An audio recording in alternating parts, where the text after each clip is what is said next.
Me a liar? I ain't calling you a truther. I ain't calling you a truther. Yeah. Oop. Too bad about all that.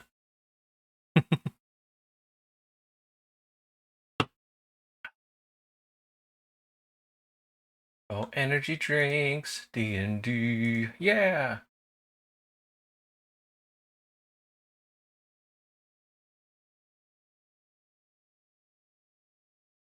There we go. I feel Unmute. like you could make some cheesy best friend song out of those two. Oh no. This is not the screen that you want to be on for that. Accidentally just infinite voided my Twitch. Oh no, I just did it again. There we go. Enjoy the void. The void. Here comes the void.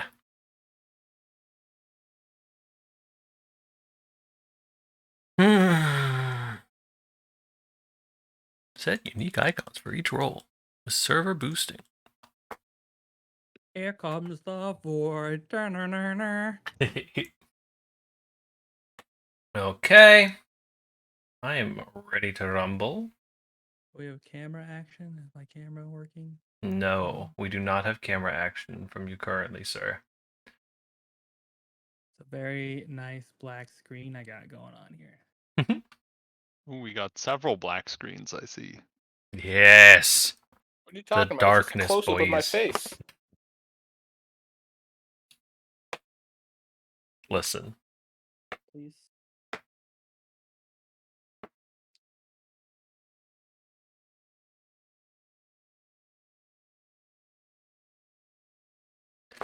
Here comes a void.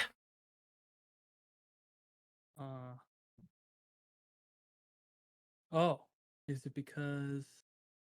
No. Oh, hey, Doomer. I was gonna ask you. I was looking at some character stuff today. Could I use assurance on my treat wounds checks? Yes. Though, as a quick note, something that is often misread is you do not add stat to insurance. Yes. To assurance, that is. Yeah, so I A wouldn't. new follower. Oh, hey, thanks for the follow, painstaking BMI. I wouldn't be getting it yet, but I think that when I get my next skill increase, my proficiency bonus for medicine goes up to a 7. So I could just like always crit pass basically. Mm-hmm. Though doing that will mean that you don't get to you wouldn't be able to hit DC 20 checks with it. Would it not work with mortal healing? It says when you roll, so that might actually not work. That part will work. You'll still get like the crit pass, but okay. Medicine, the higher your medicine rank is, you can like set yourself for a DC 20 instead of a DC heal to get extra hit points. Yeah. You won't meet those, is all I meant. You can basically guarantee a path at the lowest level, which has totally its own merits in there. Okay, yeah. That is all. Dooms, could you create a direct copy of my character sheet, please, and send that to me? Yeah. I'm gonna work on revamping it, but I don't want to like bust things up in case I do. All right. Well, I guess my camera's deciding it doesn't want to work today. Is it active in Roll20? No. Also, that's not a problem for me normally, but I can try and leave Roll20 and see if that works. Do you have your security shield on? No. Oh. I don't know where mine is. It's been long lost. What? Your what? The shield that you put on the front of the camera that protects the screen. Oh. So that even if it's on, it's still showing a blank screen. Yeah. Yeah. It shows that is it's turned on. It's just a black screen. I don't know why or how. The cover's on anything else I can. Is there a fly on the lens? No, the lens is the size of my fist, so I think I would know. It's just dark in the room. Is there Just turn the light on. Light Sorry, on? guys. is there a hunter spider on it? No. In it. Dude, there was a big ass spider right outside the bathroom at work. I think yesterday. It was like I'm pretty sure it was a brown recluse, and it was like $50 sized. Also, I've made the second character sheet if you haven't seen it. I see. I see. Oh. I tried It's to open being up Streamlabs to see if I could see my camera in there, and Streamlabs is failing with a random semi-nondescript error.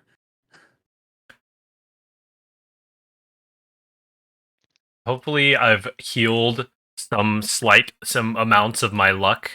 Now that I've just expelled all of my bad luck onto Warhammer, so now I'm like good to go. But how that works? Yeah, I'm pretty sure. We're gonna find out. I like how you're positing that into the atmosphere. I Good on you. Dude, I just want you to know I did roll 3 more magical mishaps in our second game. I played 2 games and had 6 magic mishaps. Did either of them kill your lord, his unit, and your monster, though? No, I got much luckier on the rolling during the hit mishap, but the fact that they were there was still just like... And he still won, by the way. I want you to know. So Not Doomer. only won, but beat with Brian's list.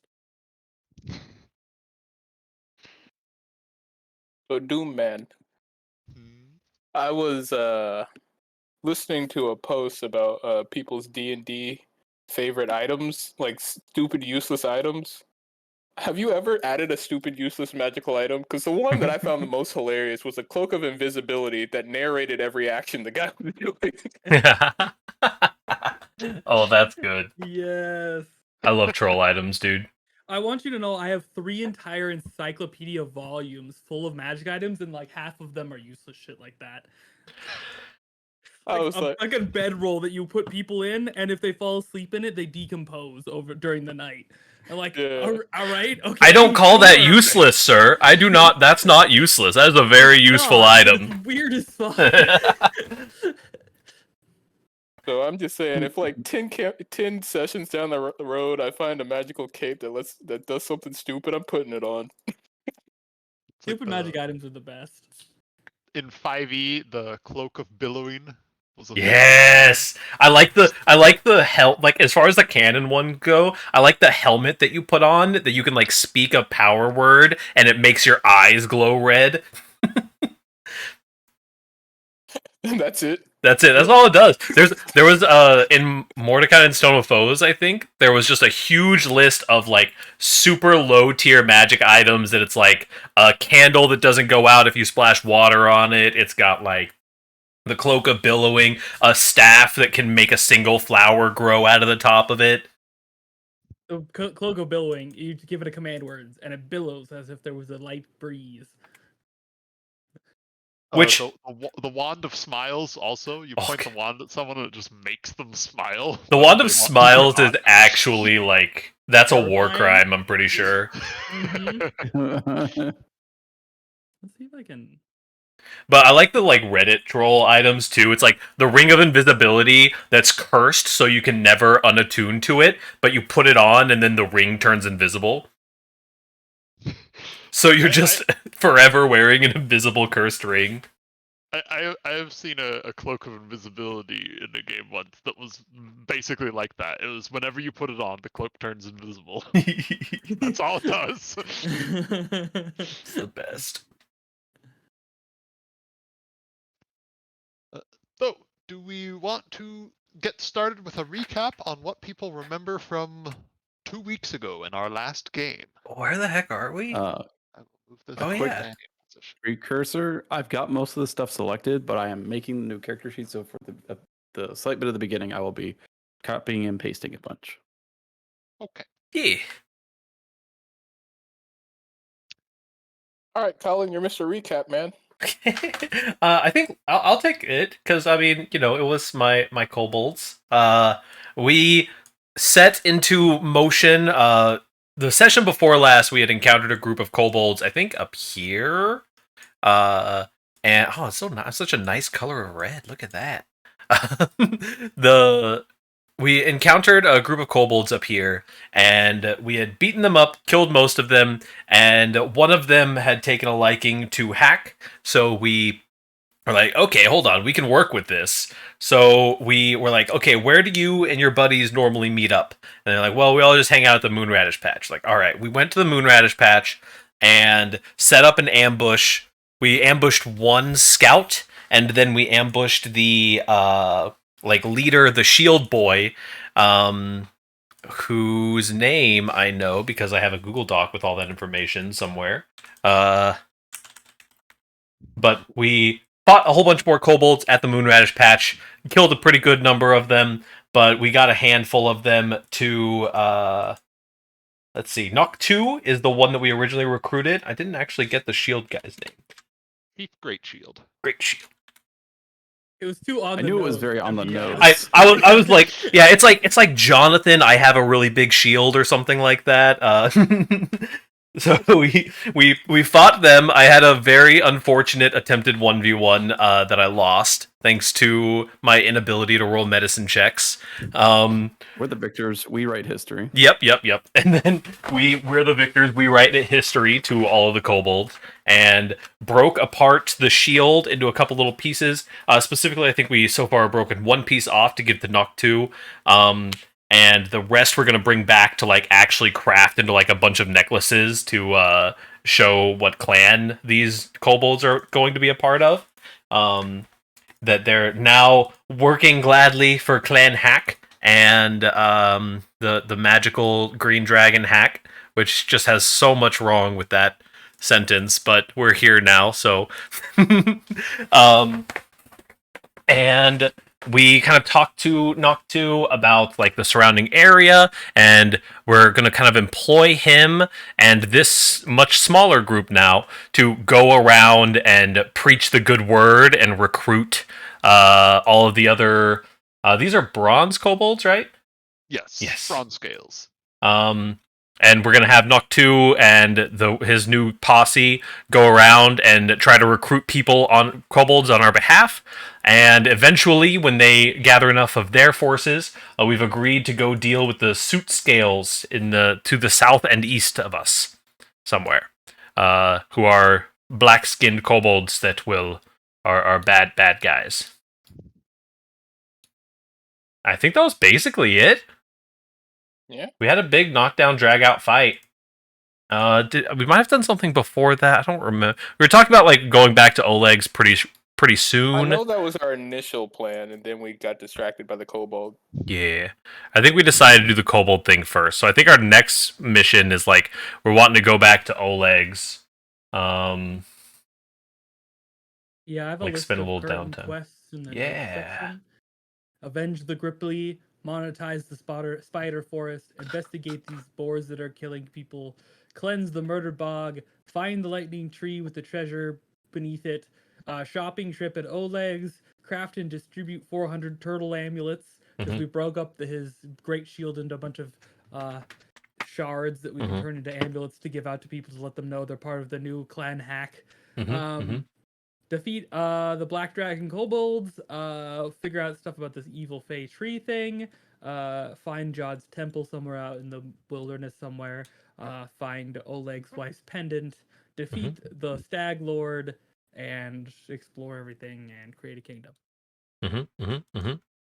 Just as a few things to note. To help out a tiny bit, I can strike one of those from your list. Well, less strike from your list and more move it to the end. You would know with the Blood Grove, getting that to be productive is going to be like months and months of active tended work. That is not so you would know that is not something feasible to do while you're like adventuring around and exploring the land. That's like once the land is tamed, you bring in a group of farmers into the kingdom, and that's what they do. Yeah, that makes sense. Okay, Cool, it's not cool. something that we'd be setting up now. It's something we wait to set up till later. Yeah. Okay. Tame the land, and then it's a resource, essentially. Okay, that makes more sense. It's I was worried about that a lot. I thought I was gonna like dry up soon. So. No, because you had a deal with a few hunters to just like clean kills in the area, which will sprinkle down some blood to keep it keep it alive. Okay. Which part of making that deal is actually making that deal because we haven't stopped at Oleg since then. So we may. Oh yeah, okay. I may have thought that had already happened, but it hasn't yet. But I know you had announced that plan. Yeah. But regardless, that was something that you knew that like this isn't something that needs to be watered every day or anything like that. Even if it takes a month or two before it starts happening, it's not going to harm them. They're just not going to actively be growing significantly in that month or two. Mm-hmm. It would be a long drought before it's actively harmed by it. But yeah, that's a solid summary of what happened last time and the things that you had planned to do. It is the night of Ferris 30th, which is March in our world. So it is beginning to be springtime. Oh, nice. You've got the 3 kobolds. I think I don't know. I don't remember exactly how far into the negotiations versus just planning you got. Your intent was to get them to join with Clan Hack and send them out recruiting along with Noctu. Is that right? Yeah. Okay. That is something if I did not say so last time, they all would have complied with, seeming to respect you as the new chief. Ooh. Heck yeah. Well, I think that we probably are about at that, like, rest for the night and then head back to Oleg's. I'm Sounds good with to that. me. I need to buy a breastplate. I need magical fists.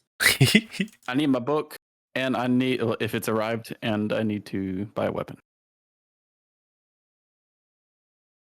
You're missing it because I don't have my camera on, but I'm punching at the camera.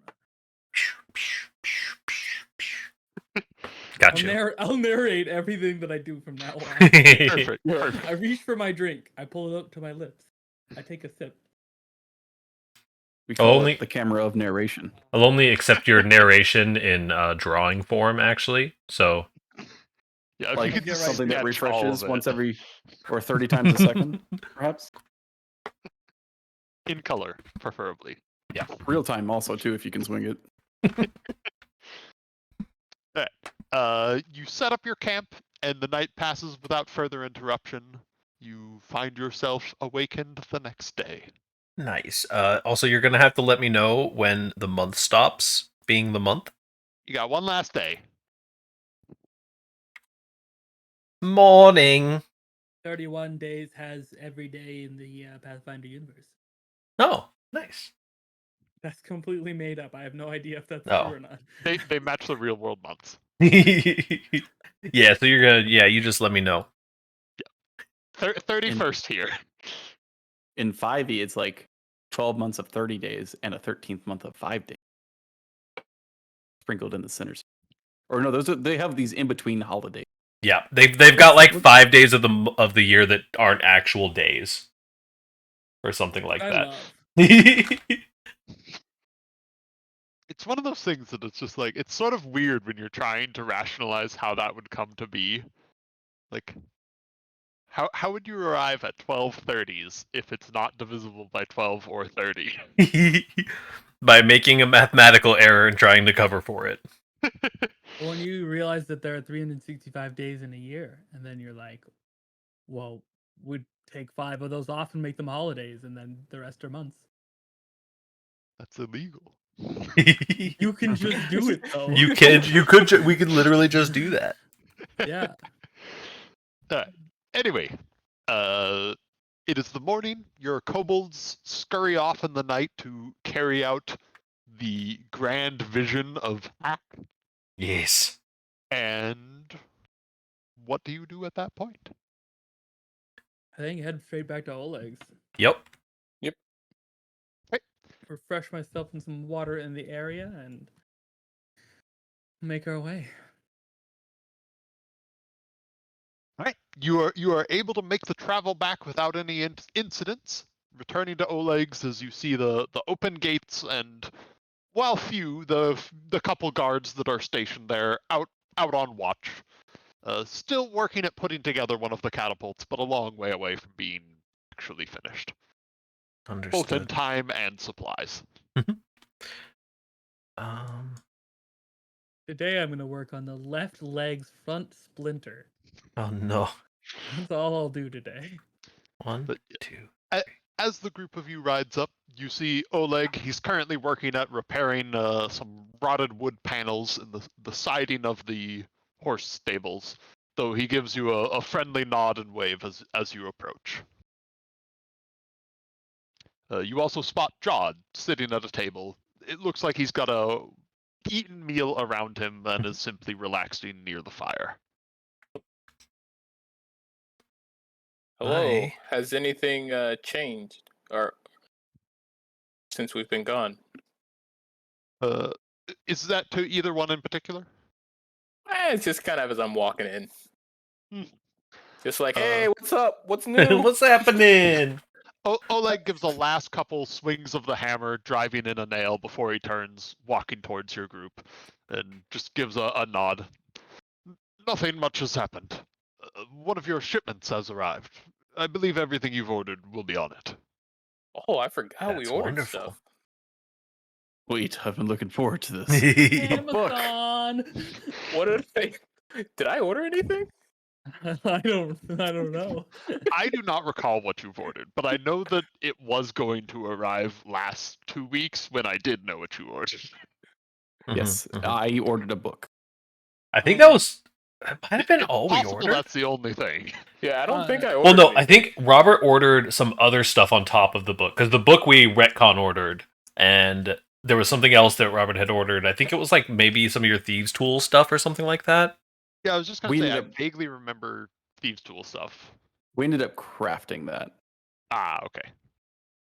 Um, Right, I remember now. I crafted some like replacement picks, which I subsequently gave where are one we? of to a particular Fae.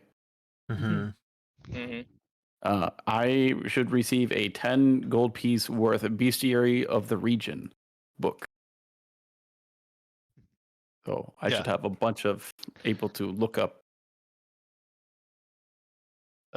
You receive a thick leather-bound book, and its title, Riverlands, Fact and Fiction. Fiction? I didn't fucking order fiction. That's the great thing about lore of any given region in D&D. Who knows what's all true and what's not? But from a quick perusal, it's got a number of the more common creatures and cultures of the area, and along with its sort of main tagline of fact or fiction, under each of them there is at least a few bullet points of main things of interest about them, and also a few things that, at least according to this author, are well known but false. Okay. What did you say the full title was? Was it Riverdale? What? Riverlands, fact Riverlands. and fiction.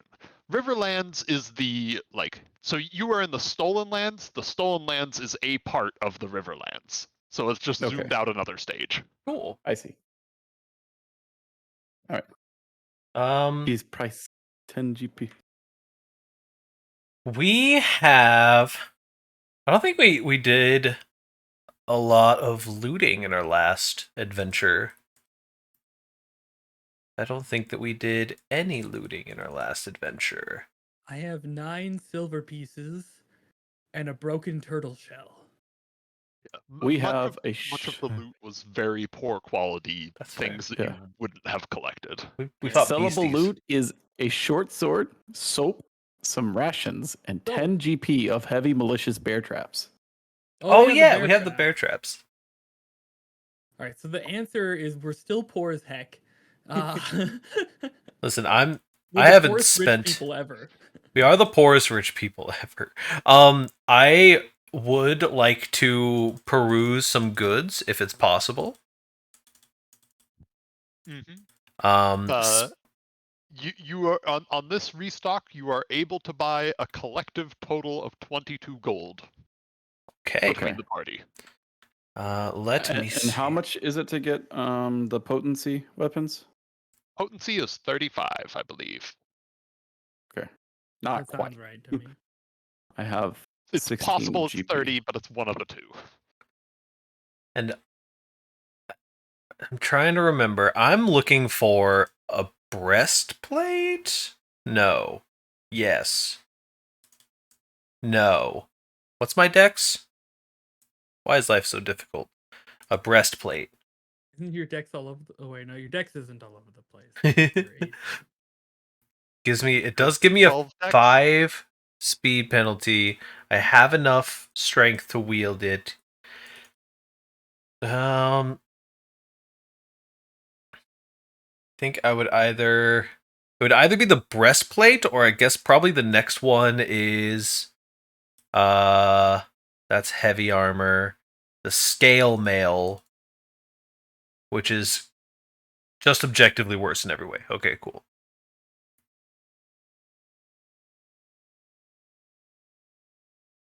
So yeah, I think I will. It says check penalty 2 here. What does That means if you do not meet the strength requirement, but I believe you do, right? Yes, I do. Then you ignore it. Otherwise, it would be a penalty to all skills that involve like moving. I think strength and dex-based skill checks. Dang. Okay. Bulk 2, dex cap 1, check penalty 2, and the speed penalty, I guess, is that the same way? Where Speed penalty, if you meet the strength requirement, you reduce the penalty by 5. cool. So medium armors go to no penalty, heavy armors go from -10 to just -5. Well, I will. That's 8 GP. I don't know if anyone else has anything in particular on their shopping list. I do. When you sell stuff back, do you get half price for it? Yes. Okay, I'm gonna be selling the Roka sword, and I'll be buying a halberd, which actually evens out. Halberds are 2 GP. Roka swords are 4. The halberd you can get at half price. He has not yet sold a previous halberd you sold to him. Haha. So Oh. he's willing to sell you your own one back at the price you Yeet. sold it for. Okay. Yep, my There you bad. go. Change of weapon expertise here. I'm gonna be going with that thing. And you are able to take Cressel's halberd. Ah, Oh, The other Gish's halberd. fancy. yes. It was faded. Demon Halberd. Sick. Okay, so what I need to So- do is And I would equip gain this 1 armor. gold out of that. I would like to take for 3 gold pieces. I just want a predictable silver piece. What is that? That I can guess by the name of it, It's but I would like basically to a know. coin that just always lands whatever side I want it. You mean 80 When I coin f- in Brian's hands? When I flip, I haven't practiced that in a while.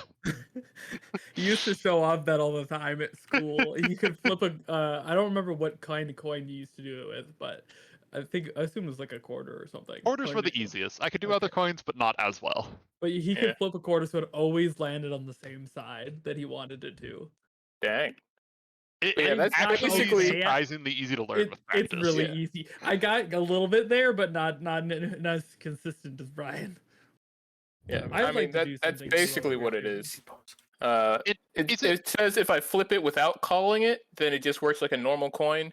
But I can spend an object interaction, I don't know, action to rub a side, and then it lands on the side that I rubbed up, no matter how it falls, whether it's in a hand, on the ground, slap it down, whatever. That's Okay. cool. And So you I said was- that's 3 gold? 3 gold, yeah.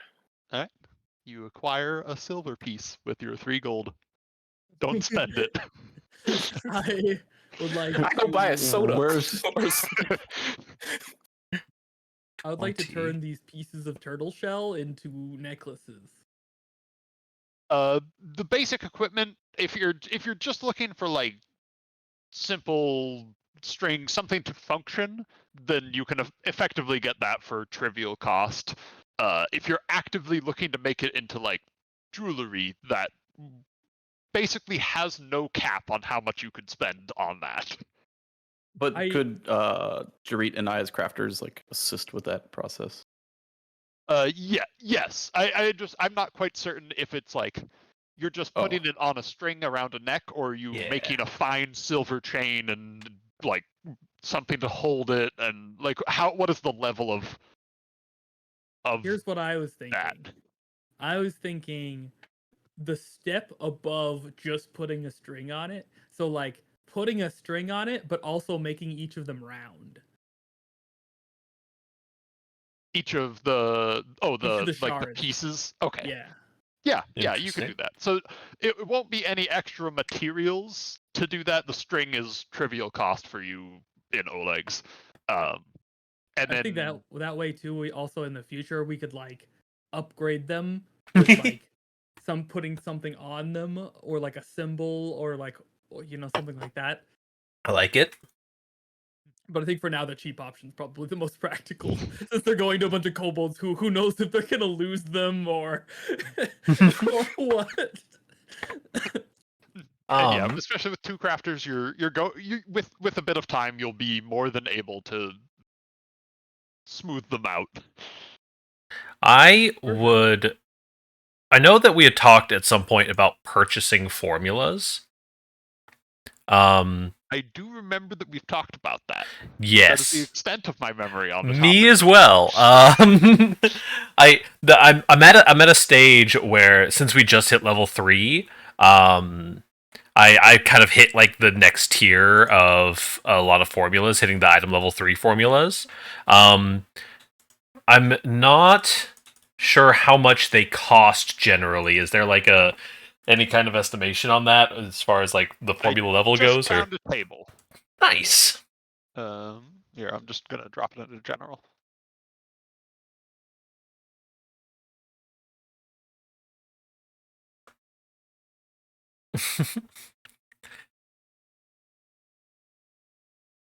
Man, you can do and some then wild separately, stuff. if you have the item itself, you can try and reverse engineer it using craft. Yes, I do also need to do that. I don't know how much, how long we're hanging out here. I have an alchemy fire burning a hole in my pocket, just for lack of a better term.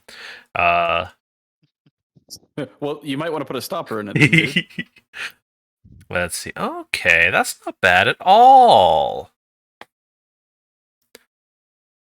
Because I think...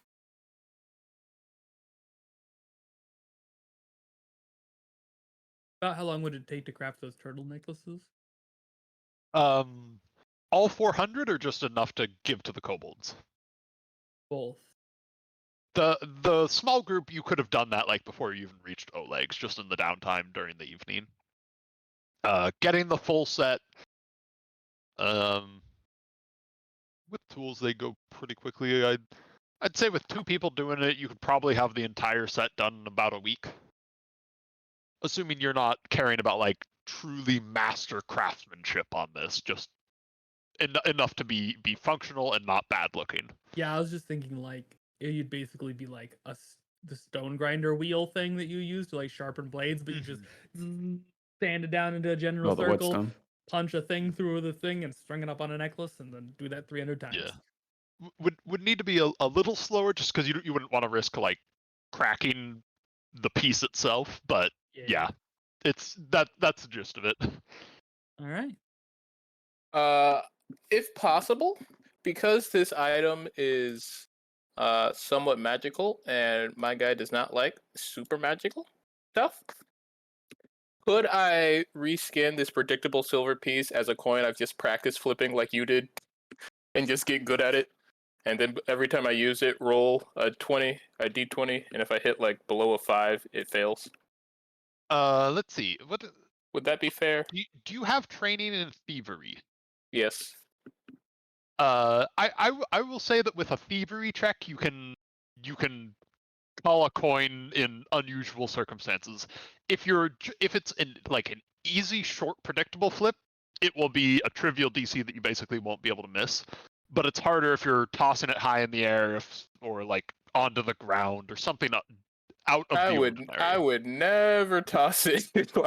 This is just going to be used for interrogation purposes. So then you can save your 3 gold on that, because you could use an actual normal silver piece for that.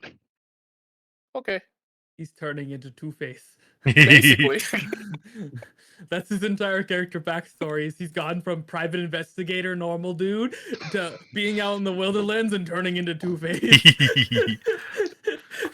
Shame. I just think it'd be awesome. I think it would be too. That. Okay, so I'm going to buy 3 whatchamacallits. 3 thingamabobbers? 3 thingamabobbers, 3 formulas. At 3 GP each. The last one is going to be... no.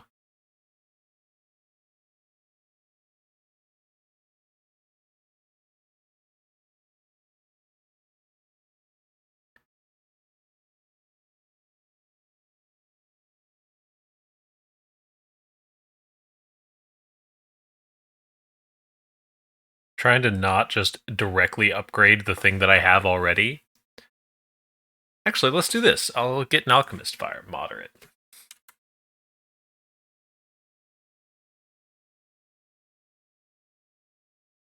That actually saves me some time, and gives me a little bit more variety. Grave Root is a poison that, let's see where to go.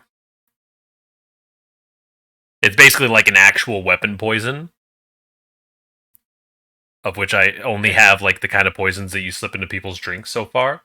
DC 19 Fortitude, lasts for 4 rounds, does a D10, stage 2 is a D12 and stupefied, and stage 3 is the 2D6 and stupefied, 2. And then Dwarven Daisy is basically just like a pocket firework. It's literally just like a little handheld firework. It says it deals 2d6 fire damage and 2 fire splash damage. The DC is 18. I have no idea what that actually means. Maybe it's Dwarven Daisy, you said it was Dwarven called? Daisy, yeah. Hope that wording is good.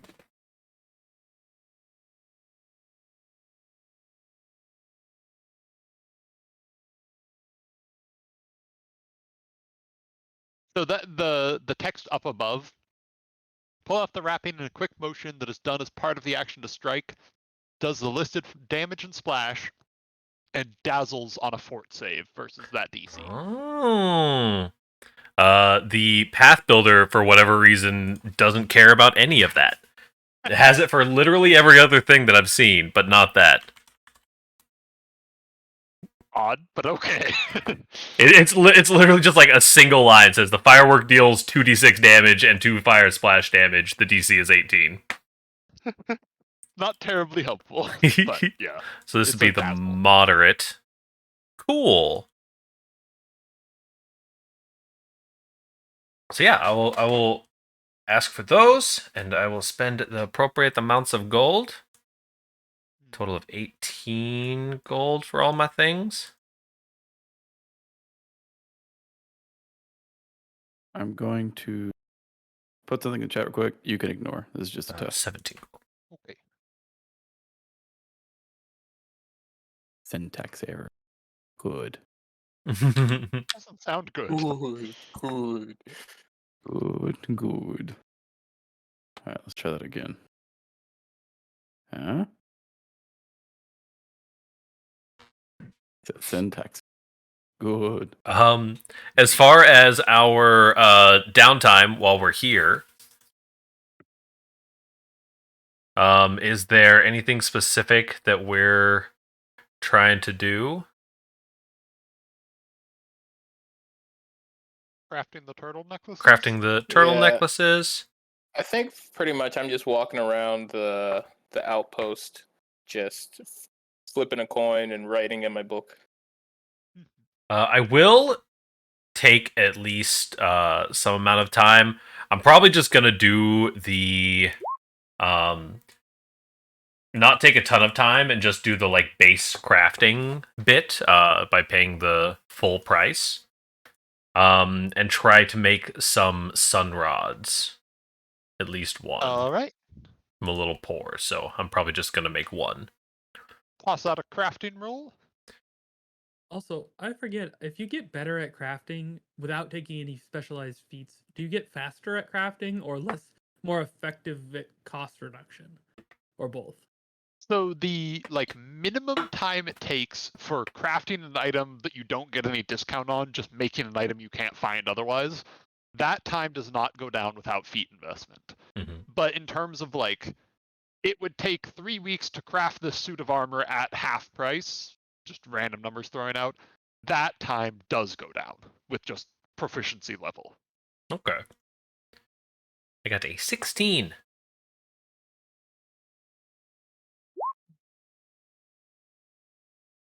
And what are you crafting again? I'm crafting a sun rod. This guy. So yeah, that'll do it. You're able to Nice. put that together and get yourself a handy dandy light stick. Handy dandy light stick. I'm sure this will come in handy at some point. Also, I love that I was literally just playing and thinking about my D&D character where I'm a sorcerer and I just have a backpack full of spell scrolls, and I'm just like, man, this is kind of almost exactly the same thing right here. I just have a backpack full of random crap that I could craft on any given day. Question, Doomer. So Yeah. about Thunderstrike, the thing that I'm testing here.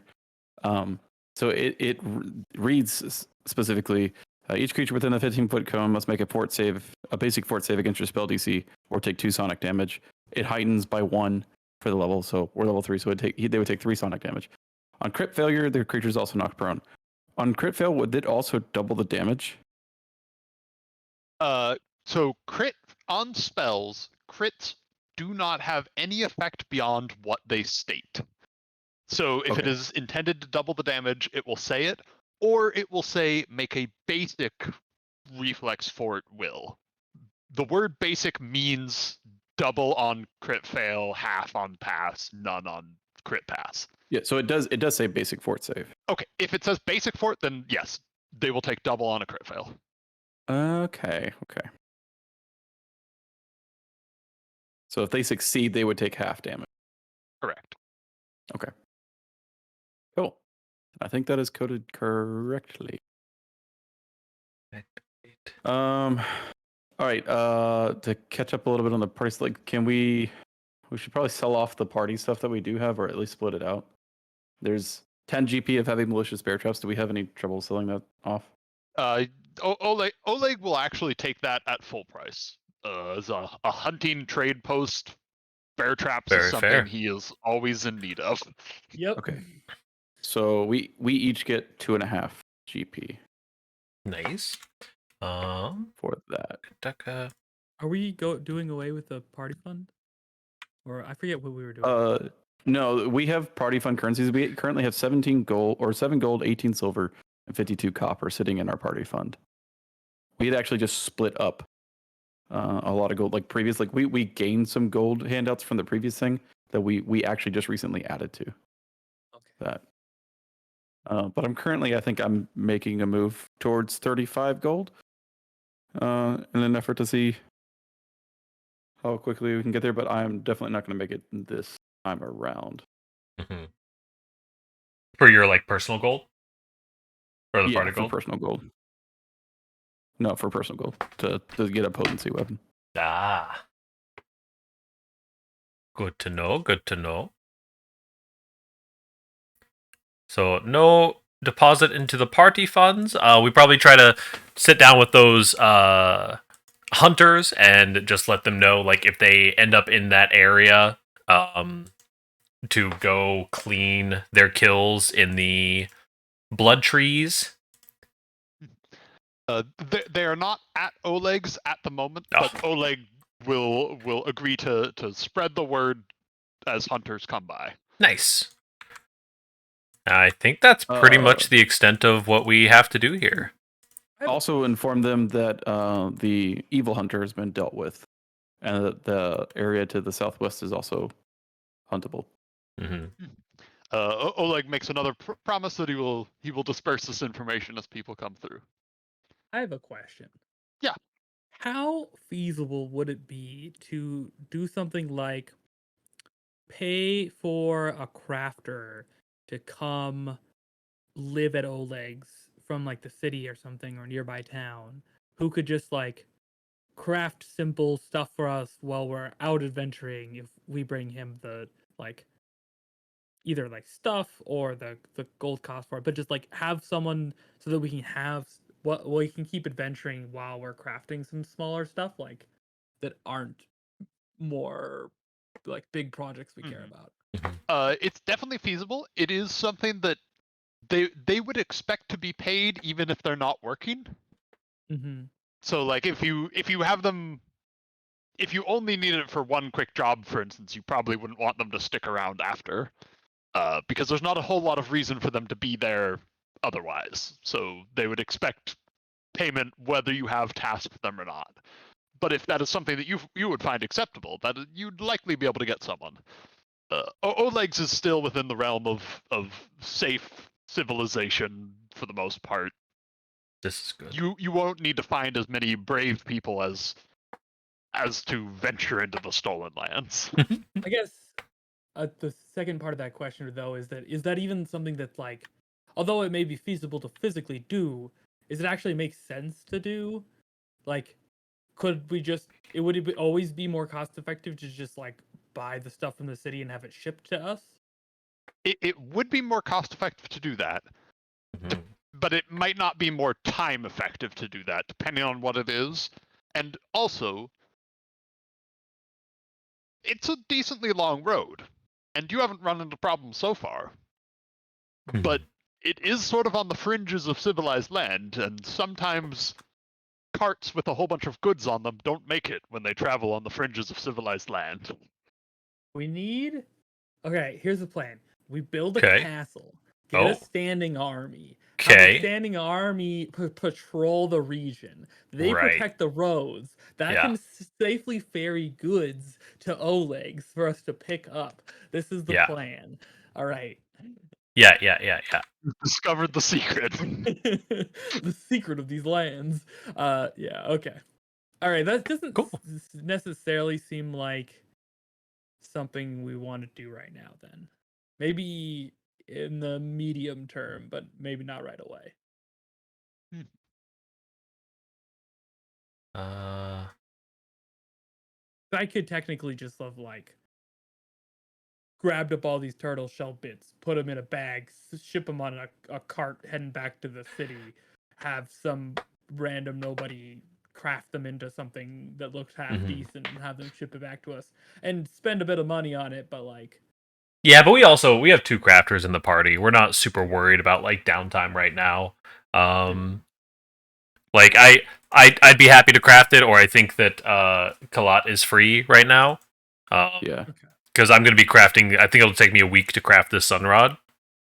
If I remember correctly, consumables are just 1 day. Okay, cool. It'll take me a day. It is 4 for other items, for like the 100% price craft. Yeah. So I'm not 100% positive on that, but that's what I'm going with in this exact moment. that's really good. how much would it cost to craft these necklaces? I think if we're Like, doing the to crafting, send them to Restov for crafting, No, or for you guys? just to have Kalat craft them. There is no cost necessary. You have all the relevant supplies on hand. You'd spend like a copper for some string, which Oleg will just give you. Okay, cool. Then yeah, maybe I guess Let's maybe have we him do do that. that. It'll pass some time for the frogman to do his job too. So we could. Where do you guys want to go after Oleg's then? Do you want to go to check out Frogman, or do you want to go check out the black skinned kobolds or the black scale kobolds? How many days has it been since Frog? I'm interested in Frogman. We gave him 3 days, right? Every It 3 days has- he said he was going to kill. It has been 3 days as of now. If you were to spend a week to fully make all of the necklaces, then it would have been 10. And then So that's probably 2 more back, and then that's Yeah. a Okay. pretty good Yeah. amount of check-ins. that seems He's like a gonna good go time to out, check in. do a thing, come back every 3 days, and make Yeah. a mark. So he could have done that like four times by now. Maybe Yeah. he'll have finished his job. Yeah, that sounds agree. really good. So if we're gonna spend a week crafting that, then I will probably do an extended craft. I do need to check with you, Doomer. So this grave root, I was assuming that it's a poison that I can put onto like a weapon or my claws. It's got consumable, injury, and poison on there. So can that be applied to a weapon? Yeah. Okay. That is like what the injury trait means. Cool. It's a weapon style application. It's a little bit of a weird one because you hold it in two hands and it's a 2-action interact to apply it to something. So the 2 actions means it takes it's 2 hands to apply the poison. So it's like it's basically made as outside of Toxicant Alchemist, which gets the ability to use all of them in 1 action with 1 hand. Poisons are hard to apply in the middle of a fight. So it's like that makes sense. You would assuming you had a traditional weapon, you would like set the sword down for a moment, take out your poisons, take out your kit, apply it to the blade, put them away, grab your sword, now let's go.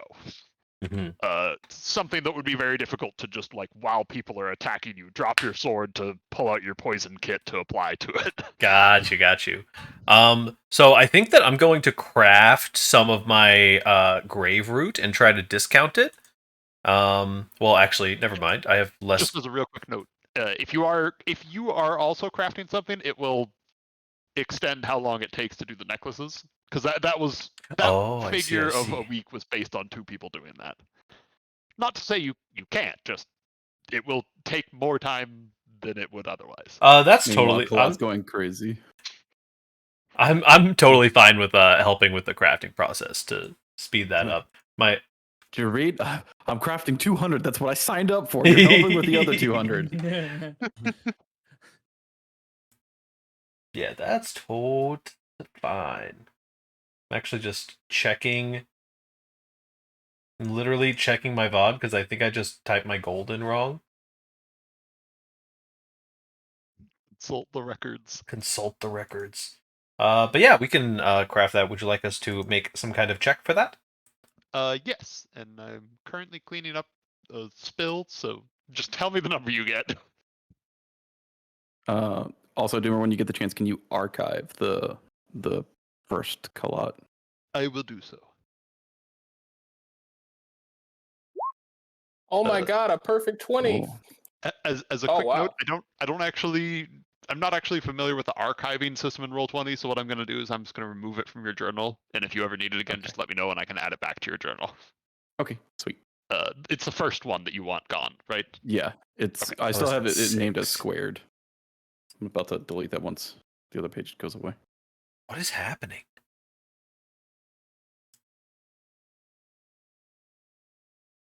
Are you struggling with the crafting check? No, I'm just losing my mind.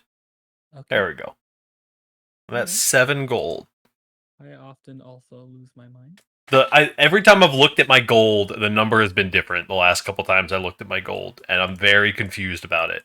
We'll make the crafting check. Actually, I think Kalat probably has a actually better crafting check than me, probably by 1 or 2. I'm at a 7. I'm at 8. Go for it. I've removed hopefully the right one. They both had the same name. Yeah, you got the right one. Okay, perfect.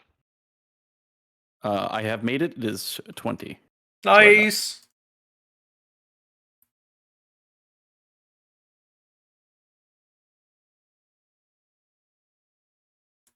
What the heck? It also duplicated itself somehow, but it doesn't matter. As long as you don't see the duplication, it doesn't matter. Yeah. Might preserve some sanity to rename the old one as old or something. Let's see. I will do that real quick. Much appreciated. Also, the first combatter 10. We're gonna be learning this together, friends. Sounds good. Okay, so was there a final conclusion? Is Gerrit crafting his own things, or are you both just working on the necklaces? Gerrit is crafting his sunrod and then doing the necklaces, I think. Because the sunrod's only 1 day, so he gets like 6 full and days. already rolled for Sunrod. The necklaces Yeah. you're able to do successfully. You do not need to make a roll on that. I was told to make a roll and I got a 20. Oh, you know what? Great job. You passed. Thanks. These medallions are slightly smoother on their rounded surface. You can tell I've really spent a good amount of time filing out a nice smooth surface. But yeah, so it takes about a week of time in Oleg's. Occasional hunters come and go during the time, along with every so often a trader or so coming from Restov and then back to Restov once more with a drop off of supplies. You also just during your time there, every so often will spot a woman looking out of Oleg's large house. Though, if at any point you ever go to meet eye contact, she quickly disappears back behind the curtains. Poor lady. Understandable. Have a nice day. Jod also asks if you have seen any temples or something of the sort out in the woods, though doesn't seem to have any more relevant information to help you find it, assuming you We tell do him you have emphasize the amount of square mileage we have explored to this point and have not seen a temple on it. It's a very impressive Under the number. bog. What was that called? I said it's under the bog. Yeah, we haven't gone in the murder bog. If it's in the murder bog, then well. Good luck. Also, Tevin, take notes from this experience. If you're playing in any given campaign, you just randomly shout out the answers to various problems in the world at various times, and then the DM occasionally will like steal those ideas from you and then use them, and then he'll make you feel good, like, yeah, you guessed it, it was actually under the bog the whole time, and it's great dopamine. I promise. Unethical dopamine farm, in my opinion. I'm a big proponent of the feature personally. All right. Is there anything in particular that you are actively striving to do during this week, other than just your crafts and getting a bit of actually good rest from a week or longer of sleeping out in the wild, never knowing if your throat will be cut? I think this is a R&R week for us. Yeah, normally I don't contextualize that thought process, but now that you have for me, this rest feels a lot more justified. I think Please. Gerrit's pretty busy, keeping himself busy with doing crafting stuff and some like mild experimentation with his new poisons and whatnot. Probably has one day that he like stumbles out of the his like lab area and just like half collapses on the ground, just like, oh, okay. That grave root's really good. That's great stuff. That'll work great. Anyway.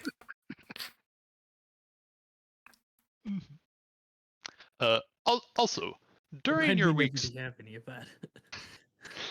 during your week rest and craft time, one of the traders, a small, even by halfling standards man, hops off a small cart and just sort of looking over to everyone that seems to be here. You guys, Oleg, one of the stray hunters, and Jod, and says, "Well, while I'm here, might as well make a extra Quicksilver. Would anyone like a game?" And he immediately fans out a large deck of cards.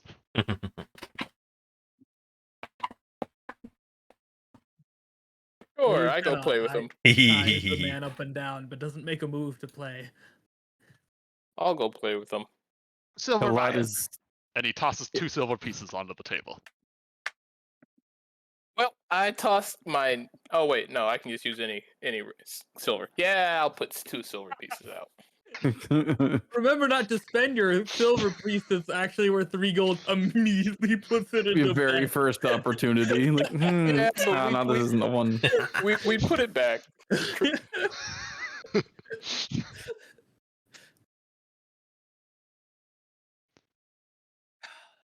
Alright, so let's play. What are we playing? Dragon cards, of course. You would know this to be a common game, not unlike poker. Okay. What are the Uh, rules? Someone teach me the rules. Who all was interested in playing?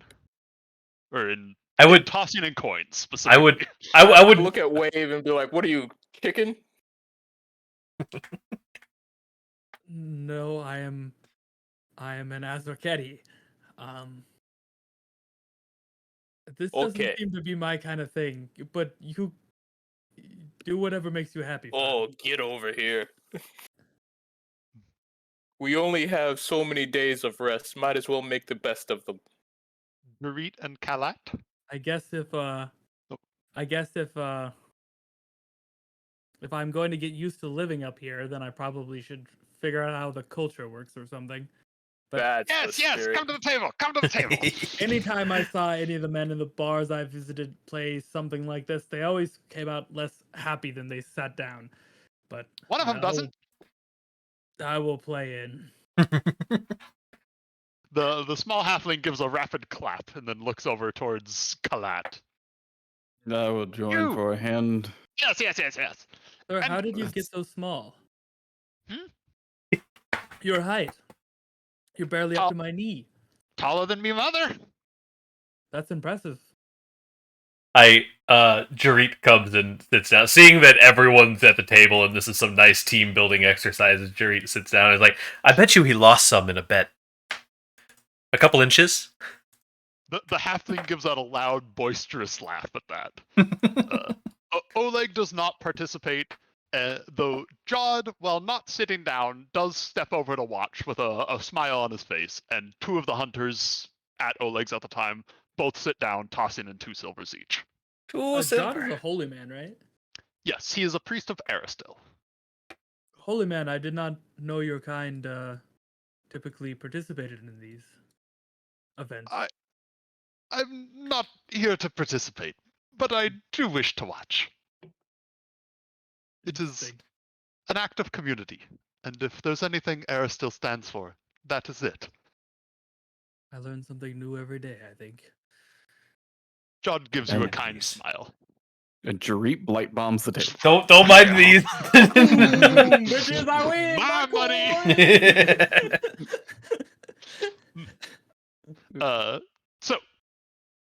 What you guys are going to do, everyone is going to make an int check, a wisdom check, and a charisma check. If you wish to cheat, you may substitute any or all of them for a dex check. Though if you are spotted, they will know you are cheating. What do I have to do to replace it with a strength check? I don't think you can Punch them. strength your way. So you will make the 3 checks. Everyone will sum the 3 results. It is just going to be whoever gets the highest number wins the Alright. pot. I got this. I'm in. Oh shit. Alright, you said it was strength. Oh wait, not Dex. Intelligence? Int, Oh, a sorry. whiz, and a charisma. Though Int, if you wish, you can substitute them for whiz, dex by cheating. Charisma. Don't worry, I'm not cheating, but I just accidentally accidentally cheated. rolled Dex. Mhm. But I also just rolled like shit on the stuff that I should roll shitty on. Where is That's 16. I have a 19 total. intelligence? No! Okay, He's so alright, smart. Alright, back up. Oh no. But I where? don't know how to play cards. I jumped in too early. He's too obsessed with the strategy that he's I was not paying counting the attention to other cards, people's but hands. I was counting the cards, didn't check to see if I had a good hand. Charisma? Charisma. Ooh, nice. Jesus. Alright. But I was managed to bluff my way out. I feel that's more like you just drop like a 4 of a kind on the table and you're like, huh? How do I play this game, guys? Wink, wink. Fuck. Oh no. Oh no. I'm purely defeated by his rolls. Just like, he just showed he had 4 of a kind. There's no way I'm winning with his hand.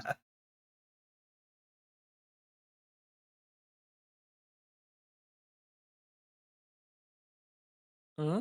Those are some rolls. Jesus. All right. What are your guys' totals? 5s, I think you're the highest. Yeah. Yep, What 5 is is the your highest. sum? Yeah, I got a 50. A 50. As all the cards are laid out, one of the hunters who clearly didn't really seem to know what he was doing, you're not entirely sure if he even knew the rules, but he just had a great set of cards and nearly won. However, fives, none could compare to your masterful strategy, your careful bets, and despite your lack of ability to read the others, they seem to have a hard time reading you, and you are able to collect the pot. It's hard to read somebody who doesn't really know what they're doing. So It's hard to read someone if you can't read. everyone else loses 2 silver. Fives, you gain 12. Yeah. Nice. Wait, we could just we just wait, I was farm infinite silver money this glitch. way. You get 14. I forgot Colin because I did not count the camera. Oh, yeah. All right. I go. Who's ready for another round? The halfling immediately gives a nod and tosses in another 2. This will be my last one, though. Okay. One of the hunters stays, the other leaves. Also, sorry, it was 12 silver. I counted myself, but did not count Colin, so that does balance out. Yes. You didn't ante in, Brian? There were 2 hunters, a halfling, and then 3 other party members. And God. God just drops 2 Tosses silver down down. 2. Also lost. 2 hunters, 1 other. Wait. Oh, 3 other. Yeah, okay. Oh, you can't win if you don't roll, Brian. All right. Does anyone not ante in again? I ante in again. I ante in 1 gold, and I up the stakes. What? The halfling just raises his hands. I'm out with this game then. That's too Yeah, much for me. no. Oh, you guys. 5. 5, come on. 2 gold. Wait, two silver. Two You silver. just doubled it again. Silver. The man means silver. The gray ones, friend. Well, I was trying to see if I Yeah. could catch anybody. No need If to I'm lucky flaunt. enough, one day I'll be able to mistake them too. All right, two I two see. silver. All right, Yeah, I'm last go- one for me. I'm going Give in. another set of rolls, everyone. Me. Not D6. I'm Oh, pretty sure. oh, Oh, Pog. Fuck. Oh. Oh my god. You only have a +1 between those 3 stats. Yeah, I mean, what do you have? I mean, 3, but oof. God oh baby, damn. Daddy needs a just new looking away, potion like- set. Ooh, looks like the halfling wants them back. 52 to 53. 53. Gerrit, you just barely pull out ahead and Oh. take your collection of 12 silver pieces. Nice. The Let's go. halfling's just... He's clearly a little defeated at how close he was to winning that one, but still is a good sport about it. And says, oh, well played. Well played. I best get going. My wife won't be happy. And he then collects back the cards and will go to return to the cart. Well, the Same, power of good same. rolling beats the power of good bonuses. Let's go. Just so I understand, because I'm not sure. Is 2 silver a lot or a little? It's a Like in reward money, would 2 silver be like $10, $50? Would 1 So- gold be $100? 2 silver would be about 2 days' wages for an unskilled laborer. Oh, okay. Then yeah, going to a gold was super high jump. I was thinking a gold was like $5. It's what we in the field called a dick move. I'd be like dropping $1,000 on the table, be like, "What? You're not here to play? Come on, what about 2,000?" Okay, yeah. It's definitely that kind of tone. Like this is already like you're betting a fair amount of money. Like it's not Whoops. gonna bankrupt you probably, but it's real money. And then you're just like, all right, enough of this peasant currency. Okay, my bad. My I bad. only have 2 gold to my name, by the way. I just want to mention that. All of you are like incredibly rich by peasant standards, and clearly like this guy owns a trading company with a cart and horse. He's better off than most too, but like a peasantry gold is big. They might save up a gold with a lot of work. We could But generally, it's reasonably start a startup company right now. Those hunters are hurting. Yeah, it's definitely taken a toll. Granted, dangerous hunting lands do get more, so they're more likely to be able to spare this than like hunting in safe, tame woods up in Brevoy. But it's money. They're It's down money. here for a reason. And they lost it. But you guys got it. Nice work. So Other than that, the rest of your week goes without further incident, and eventually you are on. I forget what the month is. Is this? goodbye, Farast. We are on Gozran. That's it. How do you spell that? Gozran. And it would be the sixth, Be the 7th. 7th. Because it'd take you a full week to do the process, Cool. and you were also in this hex here. I think that. Oh yeah. I think that we are just packing up and heading off to meet our frog friend. All right. Taking a straight line there, or what is the route you are going? We've already pretty much cleared everything in that area. We might as well just like beeline it, right? Yeah. Yeah. Yeah, I agree. Sounds.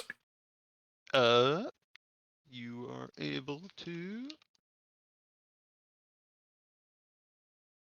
You make it across the plains in the morning, taking up a bit of your afternoon, and start making your way into the forest. You get about half the distance through the forest by the time night falls, as you are substantially slowed down. And presumably will make camp there instead of you're not like trying to rush this through the night or anything, right? No. Your night passes safely. You live once more, and by about 1 p.m. in the afternoon the next day on the 8th, you are able to make it to the spot that you'd arranged with the Gripply. You spot 2 long lines in the tree. By this time, there should be a 3rd. And almost a 4th. Or actually, we're on the There day should of be the a 4th. 4th now. This doesn't bode well. I think it bodes precisely how he wanted it. We should go finish his job. I agree. But it does mean that he took out at least 2 of them.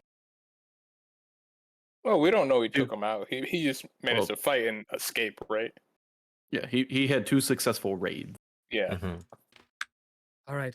As we discussed before, Fives, I think you should start pursuing a lead here. Do some investigative work. Put your tools to good use here. We know where we're going and generally what should be there. And getting a better lay of the land would be very good, I think. I don't know if my pursue a lead works that way. Let's see. Where is it? Pursue a lead. Figure you could detective out the situation in some kind of way or another. Yeah, the target has to be to an active investigation. So I would say that you can make your lead the Gripply, and this would give Okay. you like a bonus to Okay. to like track the Gripply and such. I Though thought my target investigation was Dovin, but so I can switch it. It's what you're saying. yeah, like you'll be able to switch it around with time. You also, like, I just had a look. You can pursue 2 active Oh, yeah. investigations at once. Yeah. All right, cool. I see that at the bottom. Because right now my active investigation is the Stag Lord Dovin. Mhm. Those are my main clues that I'm focused on. Yeah. But yeah, I can do one for the Gripply. And So yeah, just to put in a bit of context, like the Gripply is a target you could choose for this. Okay. All of the Boggards that he was hunting is too broad in scope. In the same way that you couldn't like choose a country as your lead and then have a bonus against everyone from the country, for instance. If you had some detail that gave you like if you in some way had any inclination as to the leader of the Boggards, you can make that one guy your lead, for instance. Also, I wasn't necessarily only looking at this from a mechanical perspective either. I think that this just seems like a good time for Fives to put his detective brain to work and start figuring out the situation and maybe mapping out a plan. Sure. Okay. I would like to investigate the area If you need for whatever I can. if you need to send any of us out to various locations or on specific tasks, I'm down to to follow the lead of our lead investigator here. Yeah. Do we know how far away from this spot the actual campsite of the Boggarts is? You knew that they were at the end of the thorn. We don't know how far it goes, though, do we? Not do too much not. farther. We were given like a vague. It's like not that much farther up the way. Oh yeah, I do remember you were given some info. You know that it is in this hex here. Though you don't have I precise can't see a pink, so I have I no think idea it's- what hex. I'm on this the one wrong here. layer. There we go. This hex here. Yeah. Okay. And we also know that there's a like a hot springs at the end of the thorn. That's where they're kind of like camping out. And that's Okay. where the Gripply originally lived, and then the other guys came in and fucked shit up. Yeah.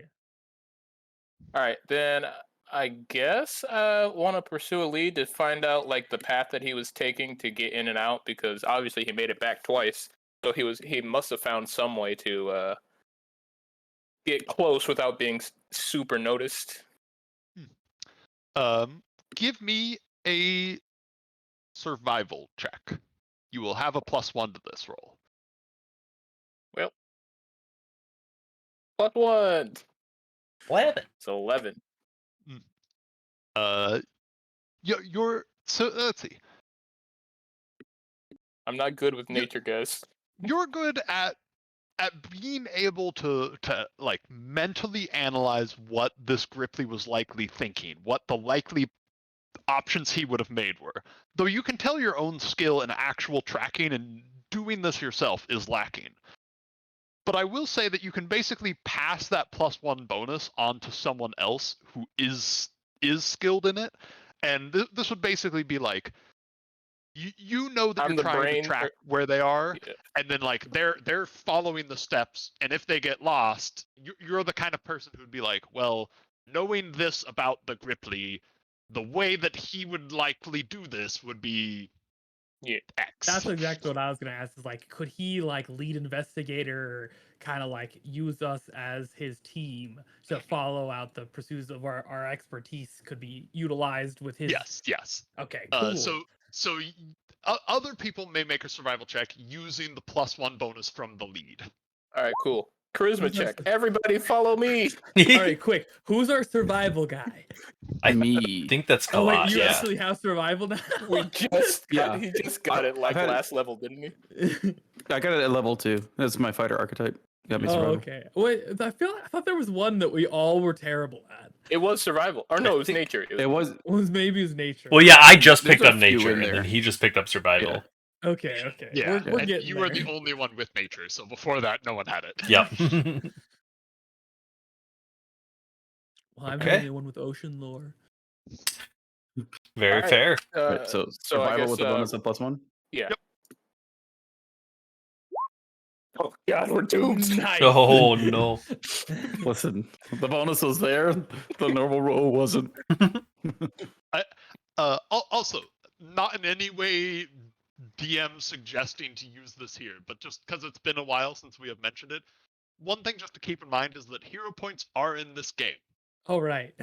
And Right, one of the things yeah. that they can be spent is to re-roll a die, and it only actually uses the hero point if it changes the success tier of the die.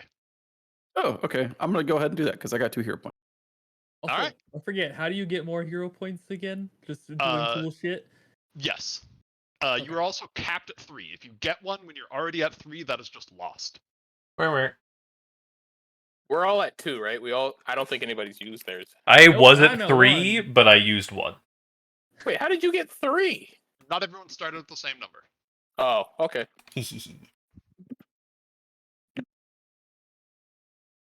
Try this again. Oh, We're doomed. I That keep still my does hero not- point, I It does guess. not increase the success tier, so you keep the hero point, but you can't spend another one on this roll. An attempt was made. My card's playing ability followed me onto the boat. Sorry, guys. I'm really shook up. Give me my 4 silver back, damn it. That was robbed. So I think what's happening is that I'm just talking over you, trying to focus the whole time, being like, oh, okay. I think he went to the left because there's this branch that's broken over here, but that could be due to the albatross that's coming.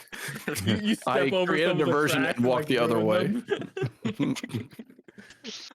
I'm like walking around pacing, and I walk in the tracks that you're trying to Well, use. Like, At the very least, we can like make our way to the river. yeah.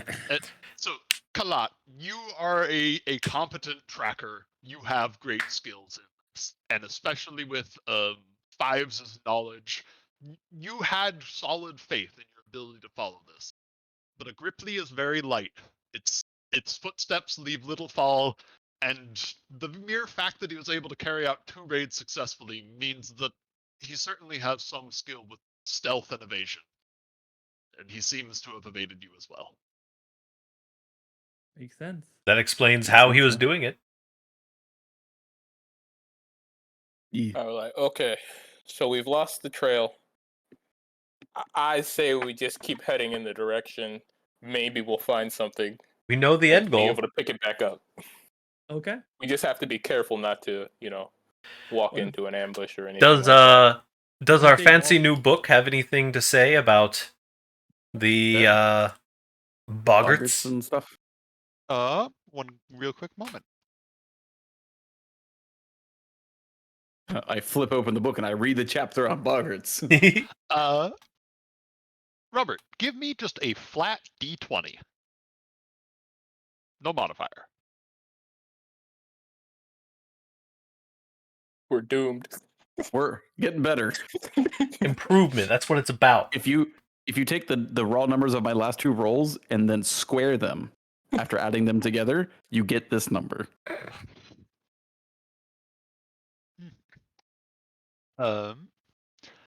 You read a lot of just very basic description of what a boggart is, how to identify it, things that by this point you have little need from in the book. Though a couple of other things that you do see, you spot in the fiction section a comment that while some tribes are rumored to be led by powerful witches, there's actually a deep-rooted fear of witchcraft and unknown magic in Boggart society. And while they're very familiar with their own god and the ways of a cleric and divine magic, other magic can frighten them, more so than many would let on. You also would know that most tribes are led by what they call a swamp seer with capable divine magic, though what they consider a tribe is different than what most would.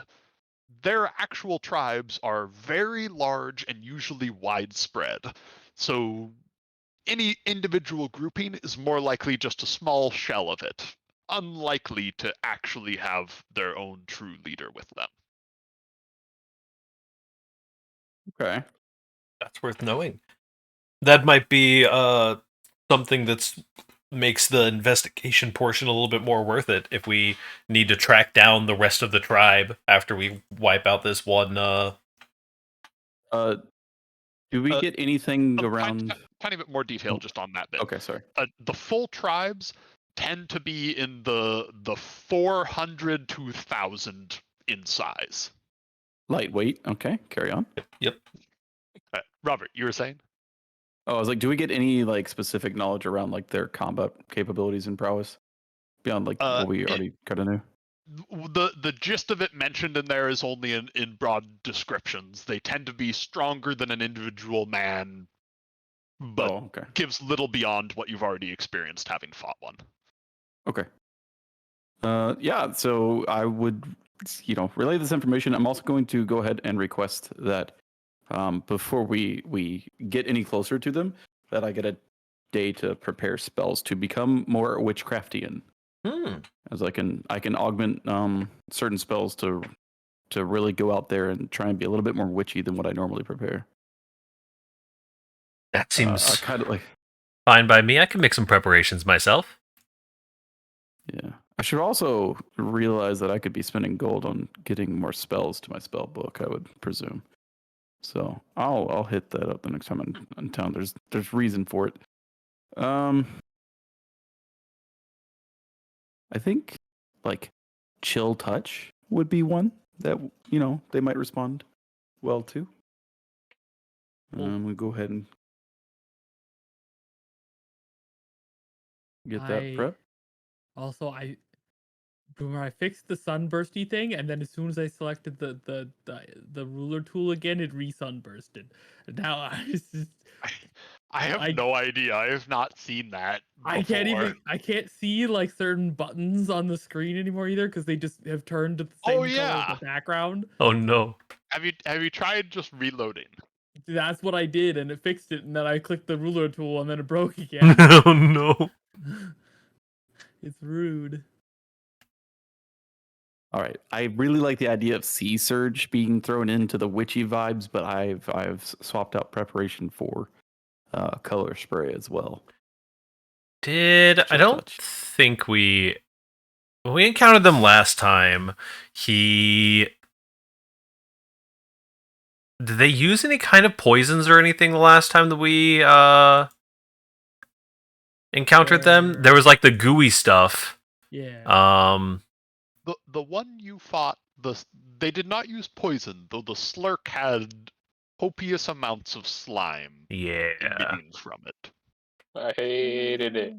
It was not a fun time. Okay. I think that I'm going to craft my mutagens. I would probably be smart to craft 2 Elixirs of Life. And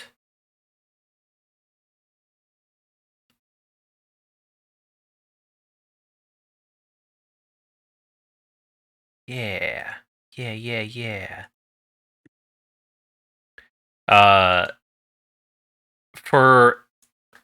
I can't do too much apart from my usual explosive entry, but which has gotten slightly more explosive, but probably wouldn't be mistaken for witchcraft, hopefully. But I can supply a couple of you with some weapon augments if you would like. I pull out a couple vials. I have hunting spider venom and my brand new personal favorite, grave root. I've only got 4 uses overall, but if anyone has any weapons that they would like to apply these to. What do they do? I saw you use that grave root stuff earlier back at Oleg's. It's very nasty. The grave root is they're both essentially very similar. You'll apply them to your weapon, and then they will deal an amount of poisoning damage and have a small side effect. I believe the grave root specifically, actually does a grave. I don't think grave root might not do anything. I forget what I just said it did. There it is. Inflicts stupefaction. Stupefied 1 and then stupefied 2. And the other one is the spider venom I harvested. It applies potentially clumsy and flat-footed, which are both fairly potent.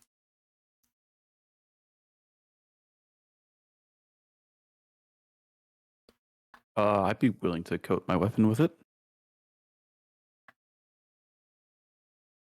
I put the 4 vials kind of down in the center of our camp on the morning of. I'm like, pick your poison. I'll Literally. take some because I don't have any magical things to. Oh. It might so help. I guess I need it. They might completely ignore it. Who knows? Worth So a try. functionally, like, you would need 2, 1 for each of your weapons, right? Like, is it 1 dose per one, and is it only 1 attack? How does that work? It lasts for 1 hit. If you miss, the poison remains on it unless you crit miss, in which case it's gone. Okay. And you wouldn't apply it in combat, essentially. Yeah. You'd want to apply it before. To be something like we sneak up on them and then apply these to our weapons and then go Hail Mary and in. All right. Yeah. So 5s would need 2 poisons, 1 for each of his weapons. That's fair. I Yeah. also yeah. don't think that. I mean, Wave, you could potentially apply it to your staff if you were getting up close, but I know you've been fancying that that bow recently.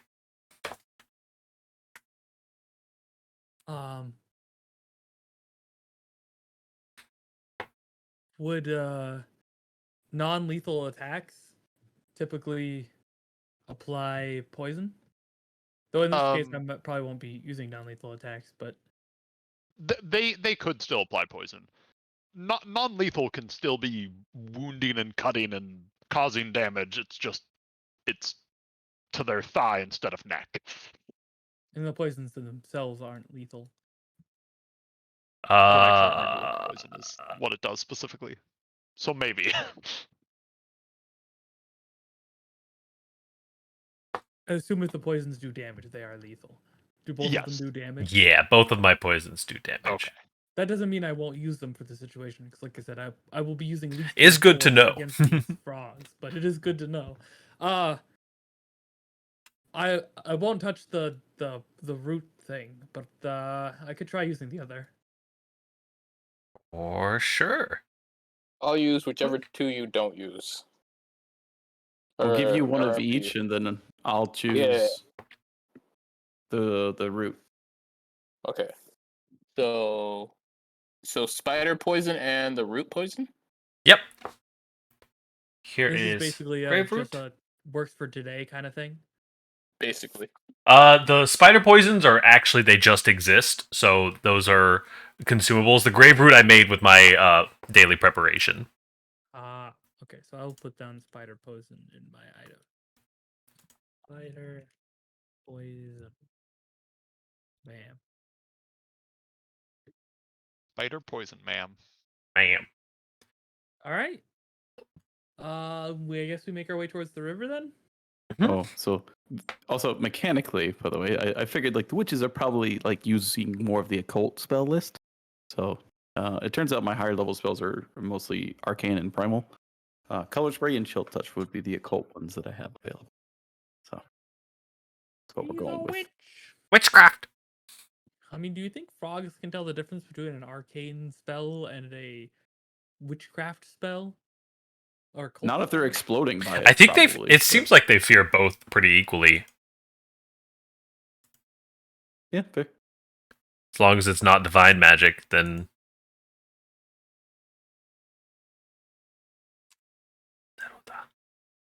all right, we head trying to find the whatchamacallit, the hot springs. All right. Transported to Hot Springs Island.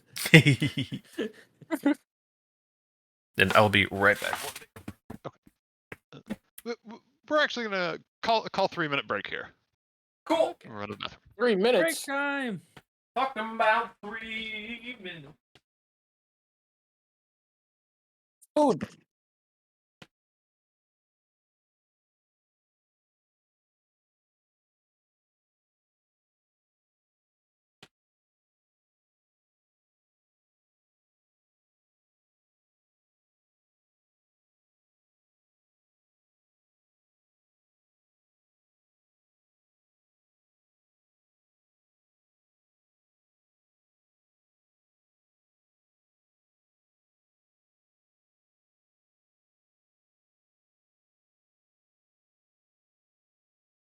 I was highly considering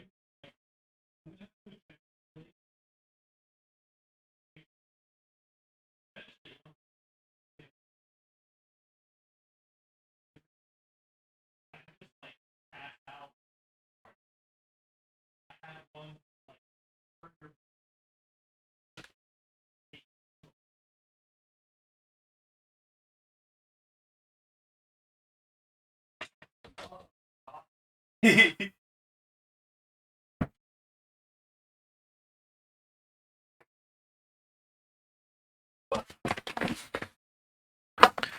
shit.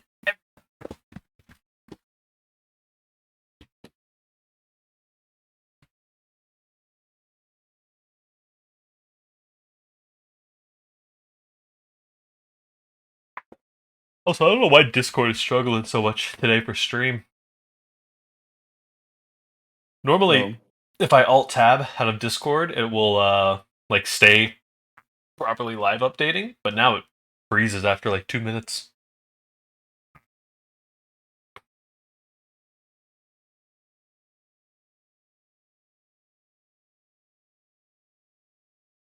Ooh.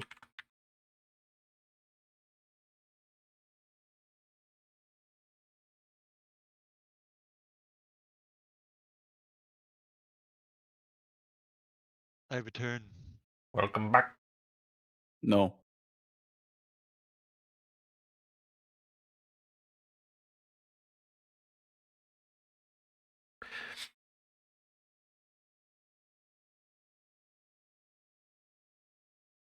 This is step 1 of Gerrit turning his entire party into super soldiers. I would like to know what step 6 is. Sounds like we're gonna get real interest. We'll get there eventually. Listen.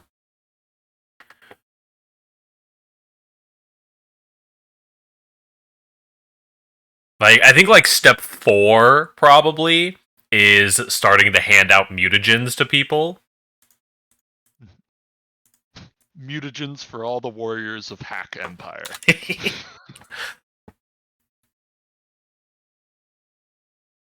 Because like right now, because I've still got that like low level vibe going on where I don't have a super expansive list.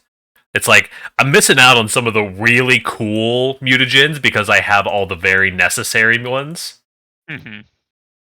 Any in particular you're excited for? I really like the Quicksilver mutagen. It like it breaks my brain, but like you become thinner and more angular, and I think this is the one.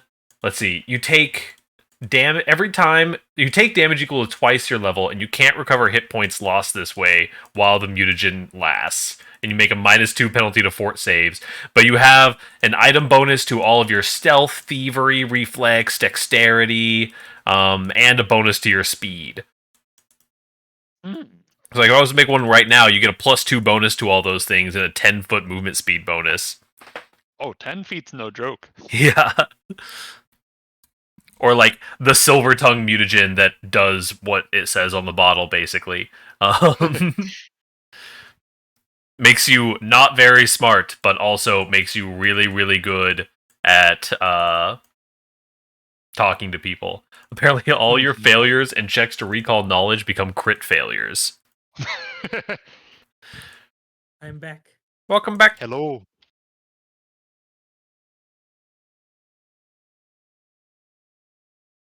All right. So, you're heading over to the next hex then?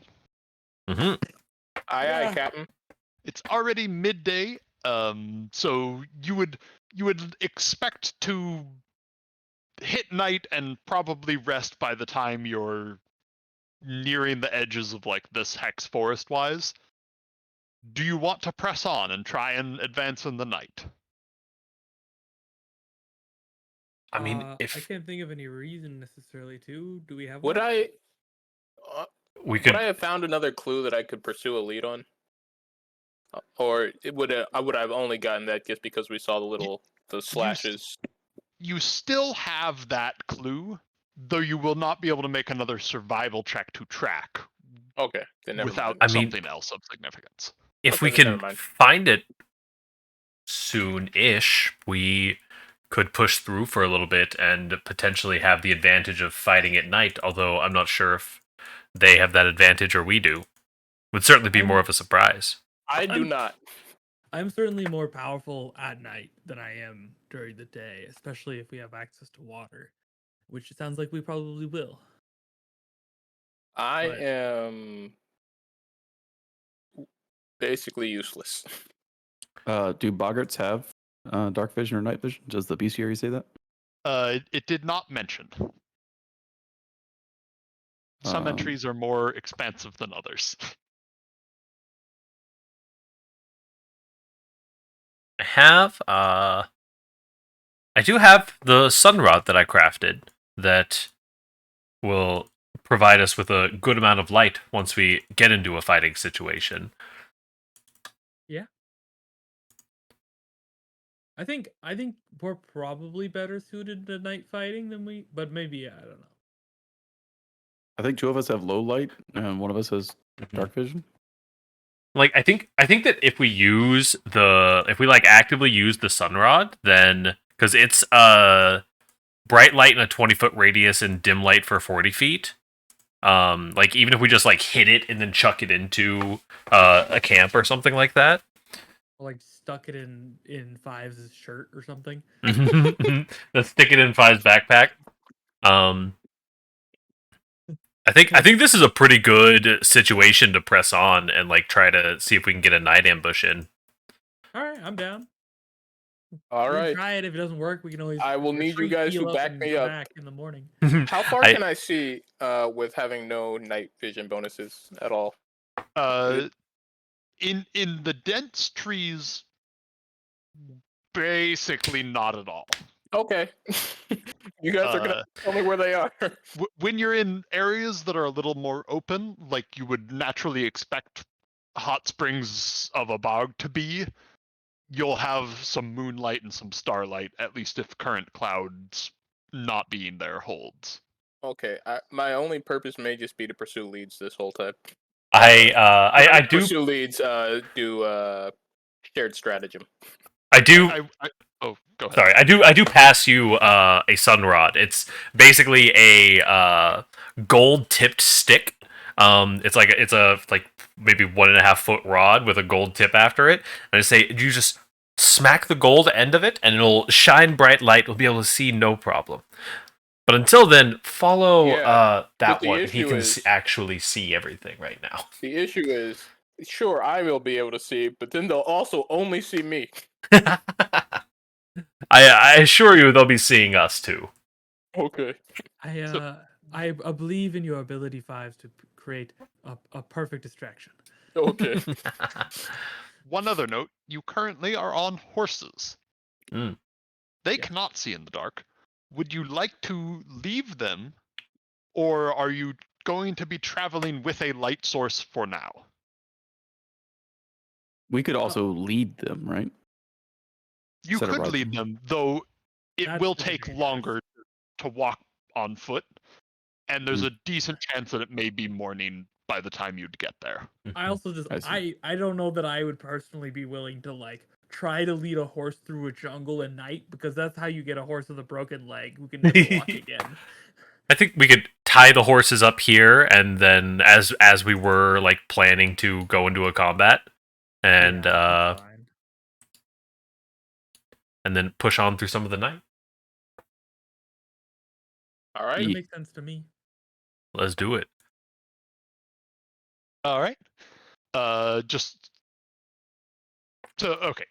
the horses are tied up, and you venture forth. Mm-hmm. Actually, I kind of bump into Fives again. Like, actually, pass me that sunrod back. I just remembered you have poison things to deal with. I can hold the sunrod. It won't be a detriment to my combat style. What do the poison things to deal with have to do with anything? You'll need put them on the weapon. You'll need to deal with that during the start of the combat, and I'll be much more equipped to just hold this. I shouldn't have put it on already. You can put it on. Yeah, Like, I you thought it lasted until I hit combat. something. Oh yeah. Oh, that's totally fine then. Yeah, you totally can poison weapons right now and then set off. Oh, Yeah. Cool. Yeah, nice. that's what I thought I was doing. I'll do that then. Yeah. I no longer have a spider poison. What do you poison? My staff. I poisoned my Halberd. I poisoned my Equalized Pain and Agony. All right. Yes. As you travel up, you eventually can hear the sounds of a river. Certainly the Thorn, and you are able to follow it. I will reveal the Yay. hex on the map. Woo! I love revealing hexes. That's the biggest. Okay, all right. New plan. After we finish this, we're just going on a hex revealing spree. This is the best part of this entire game. Okay. You may move your token and also make a note that it is late night. Late night. Do you think there's water in this text? Hmm. You know? We'll have to spend a day exploring to find out. Yep. You gotta spend the 24 hours to know. Okay. We follow the thorn. Do we get anywhere? So, as you continue to follow the Thorn River, it slowly tapers off smaller and smaller as you journey. The sounds of the rushing water becoming less prevalent, as slowly a stench begins to fill your nostrils. Sort of a sulfuric, almost burnt taste in the air.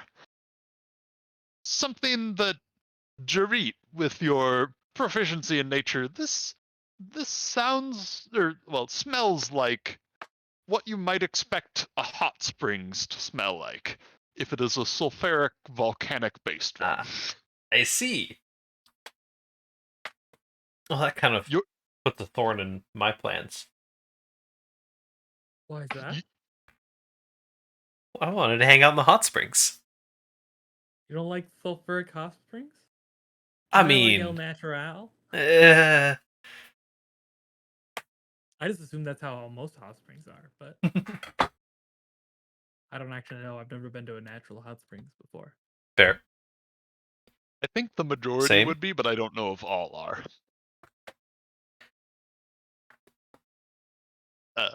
But you know that you're nearing it close. Nice. Is there anything different that you do other than just continuing along the river's edge? I think we're just trying to stay low and stealthy and moving Yeah, forward. we sneak. Sneaky. Brains of the Operation Fives. Do you have any particular input in our stratagem? I can't see.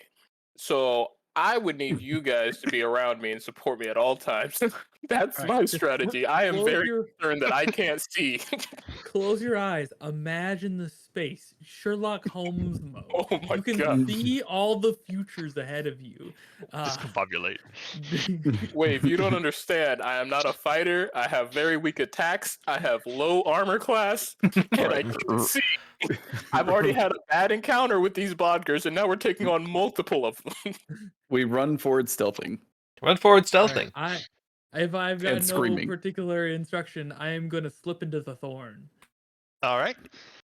It is pretty slow moving and much lower total volume of water here than it was when you jumped in earlier. Absolutely no trouble for a native water goer. I'm also now more zoomies in the water than I used to be too.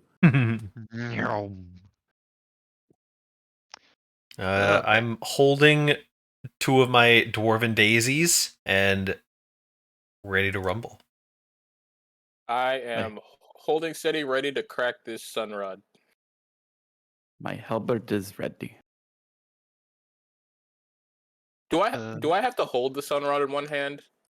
Like, would I not be able to use one of my applies, or You could fix it to your clothing or something of that sort. Cool. Take it out of his backpack. Hold it by your butt. Four sword style. I'm scared. I'm clinching extremely. Believe me, I am clinching extremely because I can't see again. Don't worry, we got you, buddy. Yeah. Eventually, I'll make you a potion that just lets you see at night. That would be great. I'm trying to find where your tokens were last at as I'm moving maps. So one moment, I have lost the you might- all. It was the one with the little 3 pass Yep. not Yep. sure. Okay. Yeah.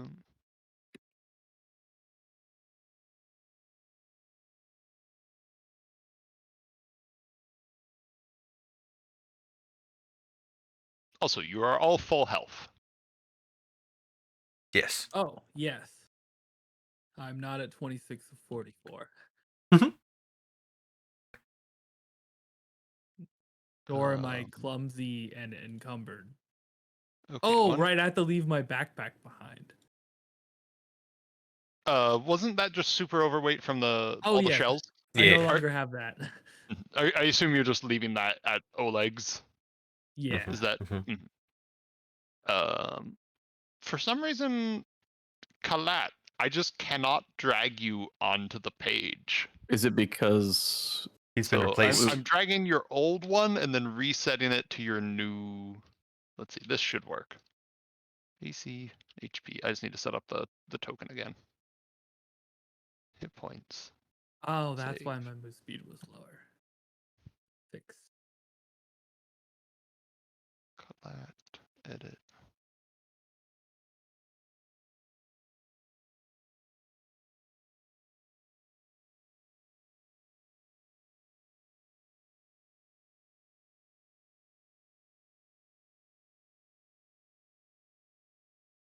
What the heck? Oh, it's got a hidden blank thing. Use selected. Whoa! Oh no. Alright, I've given you a token and then suddenly 6 more of you appeared all the times that I dragged you in unsuccessfully. Shadow no jutsu. Witchcraft, man. Ah. Yep. I became a cult real fucking quick.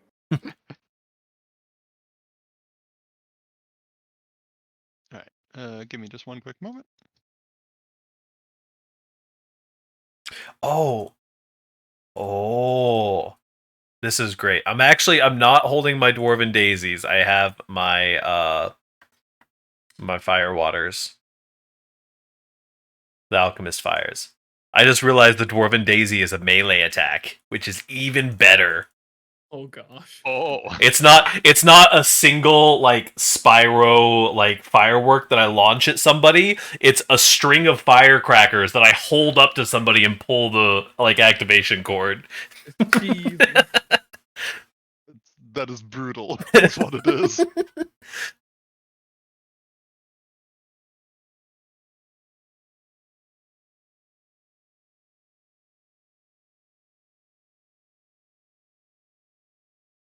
Okay.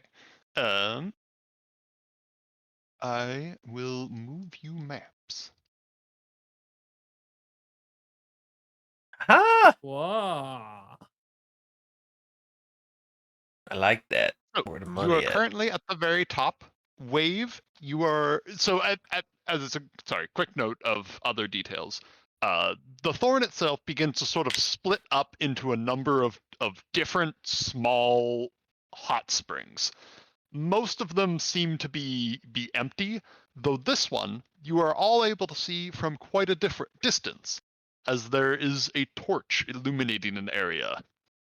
And I will move them to a visible layer. Down here, you see a group all illuminated by a pair of torches. 2 boggards stand on the shoreline, facing each other, speaking in a croaky tongue as they occasionally glance around. These 2 are both in the water, perfectly still. Your guess is that they're asleep, but it's hard to know for certain. There are also 3 large slurks in the water, submerged. Again, they are still, but it's hard to tell exactly if they're sleeping at this distance. Also, this particular one, the other boggards are about 5.5 feet tall. This one's about 7. Big boy.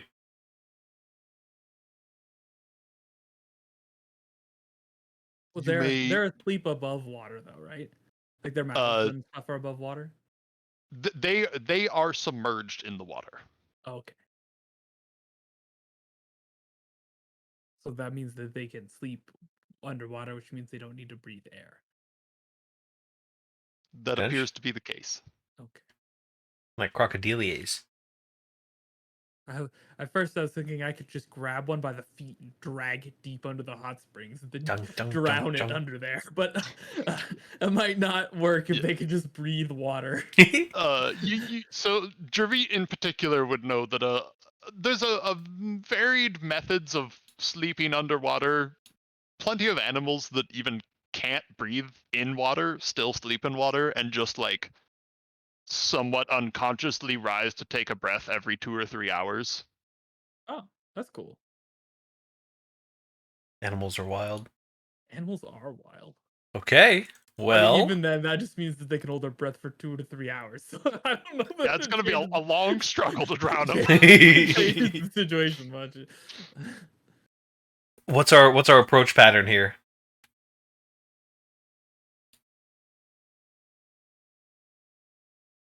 We've acquired our targets. I'm obviously coming from the land. Do we have As a- anyone we want to focus first? Do we want to take out the big guys or the? Think it'd be possible to lure any of them away? Depends. Do we have anyone Potentially. that can outrun them constantly? I thought they were all faster than us. I mean, If I remember correctly, like when we fought the one, it had like a move speed of like 75. So from your previous experiences, it is slower than you. mhm. However, okay. the frogs are faster, though not by much. But without somebody riding on one of them and directing where to go, I doubt the frogs just like blatantly follow us out into the water, chasing after us, kind of thing. I mean, depending on animal instinct stuff, or I don't know, maybe they can talk to them or something. But Mhm. And that was also all on land. It's possible in the water, things are different. Very true. yes. I don't have any great diversion skills, unfortunately. Neither do I. I could potentially diversion them in a very aggressive manner. Give me 1 second to figure out how this works. I have that feat that is, where is it? I think it's not in here, so I need to go to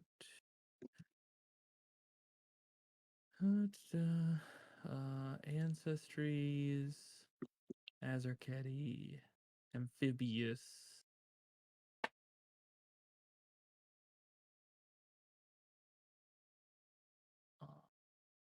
Nope.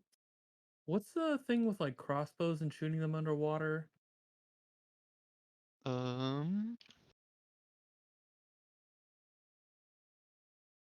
thought it was part of that one feat that you can get, but I get effectively for free. But that seems to only be melee stuff.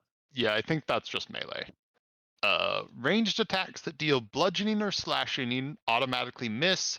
Piercing ranged attacks made by or against an underwater target have half their range increment. Oh, that's not too bad.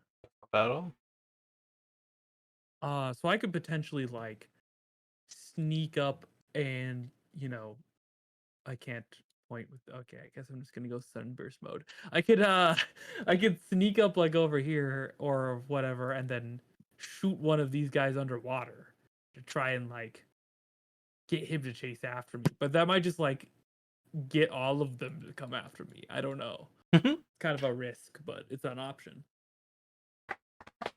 I think we could. I think a standard ambush might work as well as anything else here. Yeah, that might just be a good idea. We just all try to sneak up and get our first rounds off before they get a chance to react to us, if we can. Luckily, they have a torch, so we don't actually need to light the sunrod right away. Probably focus the frogs, the boggarts first. Mm-hmm. Yeah, I'm fine with focusing the Boggarts. Okay. All right, I'll wait on you guys to get in position then. Yeah, we're kind of far. We try to sneak up to getting as close as we can.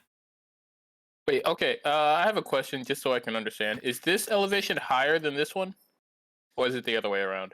I'm not sure where you're pinging. Bottom left of the thing. Which elevation is higher?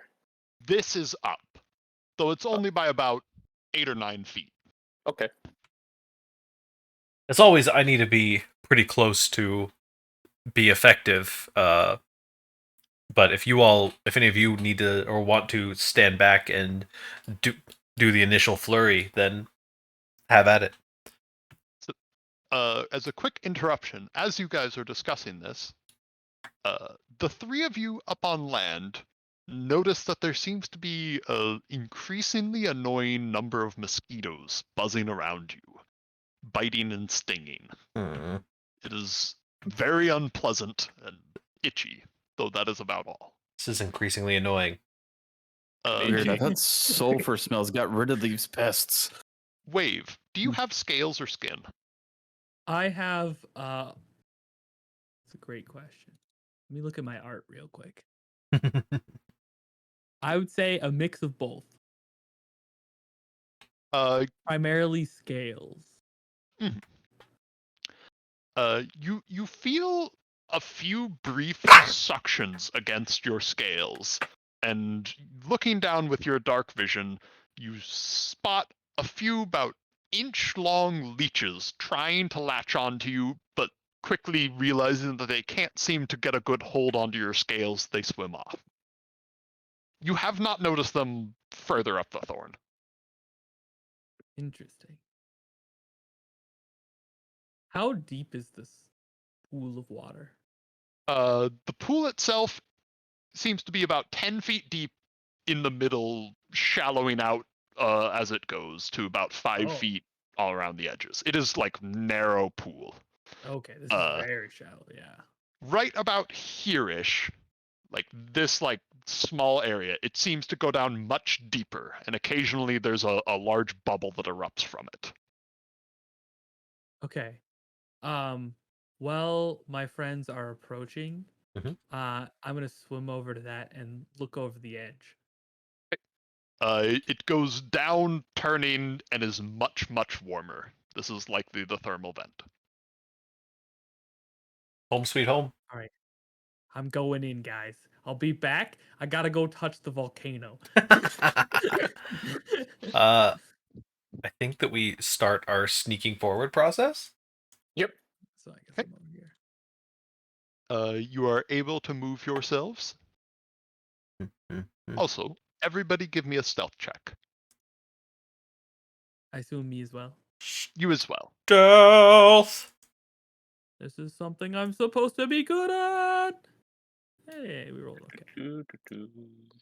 Oh, I am so scared. It's dark, man. You know. I do it's not hard to like be boggarts. sneaky. I was covered in slime and almost carried off. All right. Collectively, you guys have done okay. Some wins nothing. Losses of the week. Nothing seems to be amiss yet. You may continue movements if you wish. Yeah. I will. As we're inching up here, I realize that I can actually be doing some of this pre-battle now, and I am going to be drinking my bestial mutagen. All right.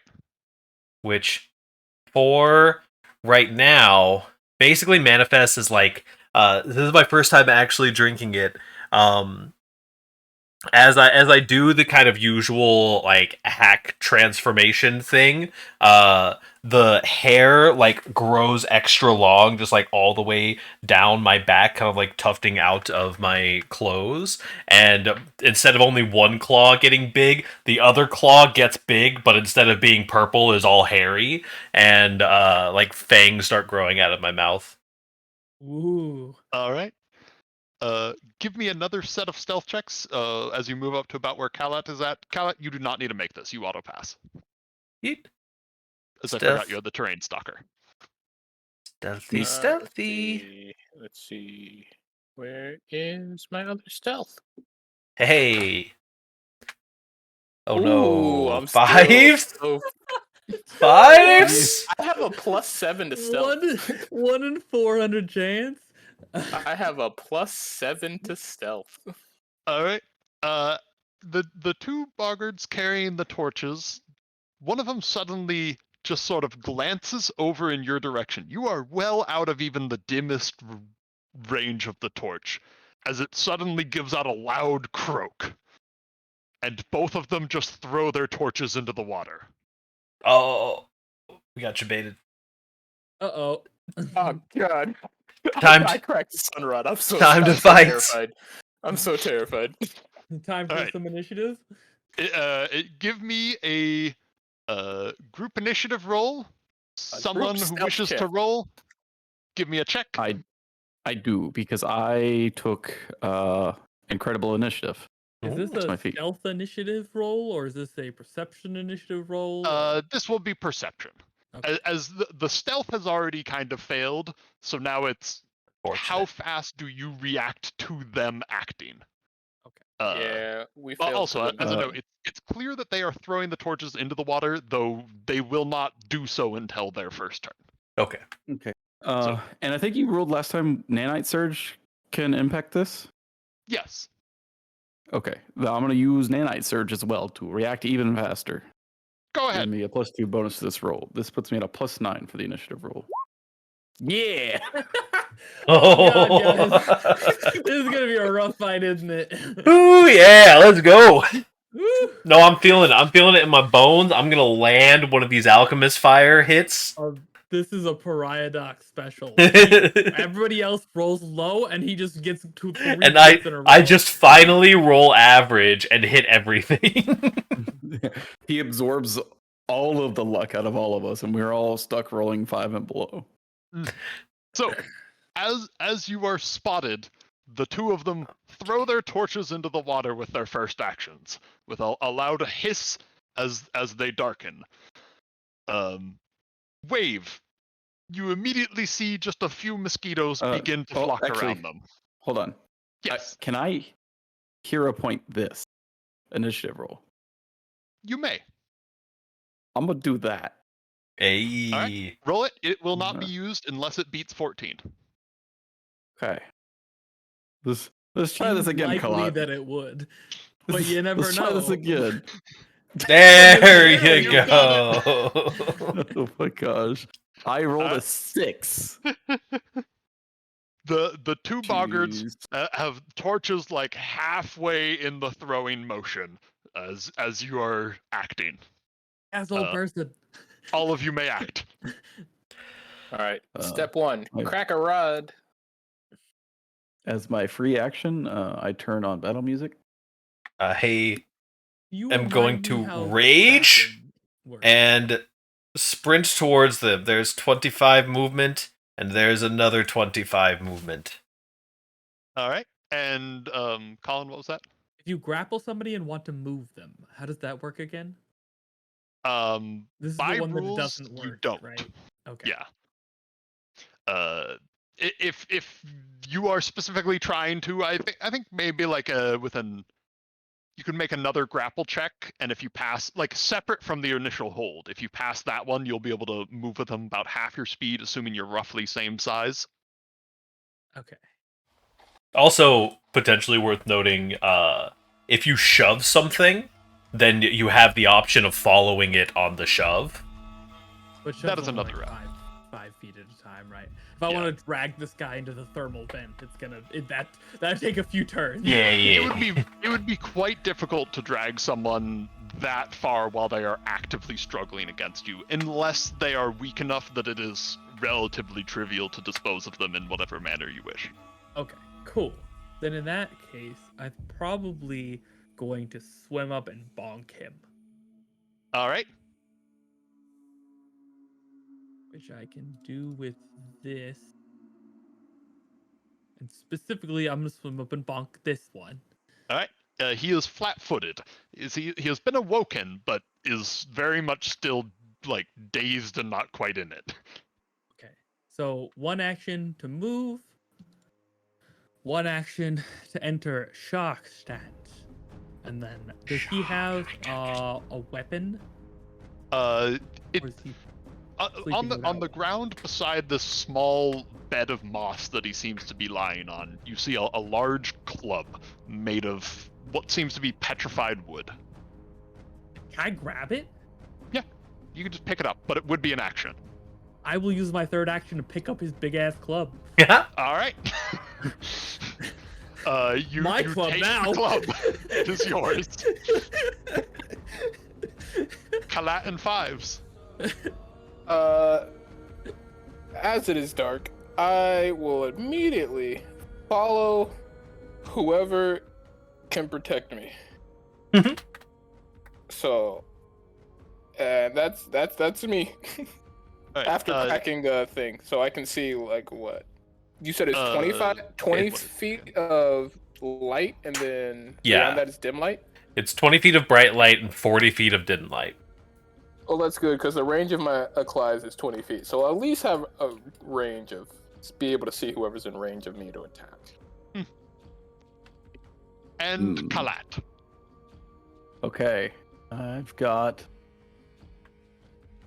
work to do. Freeze This the whole is- river. Ooh. Yeah. It's hot water. That might be hard. Nah, magic can do anything. Yeah, wave, it does feel quite nice. Except for the leeches. right. They're not latching on. And the stingy, bitey bugs above the water surface. But yes.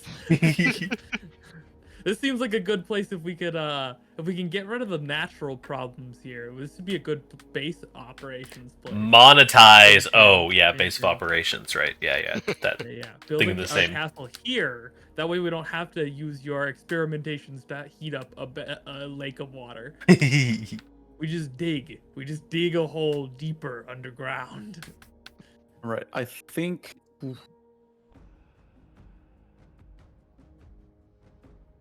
Alright, I think we're gonna start by throwing some spells down, and I'll make up the movement in the subsequent turns. I was trying to figure out the correct way to do this. So first thing I'm gonna do is I'm gonna shoot a ray of frost at this guy. Or Froggy. Frog.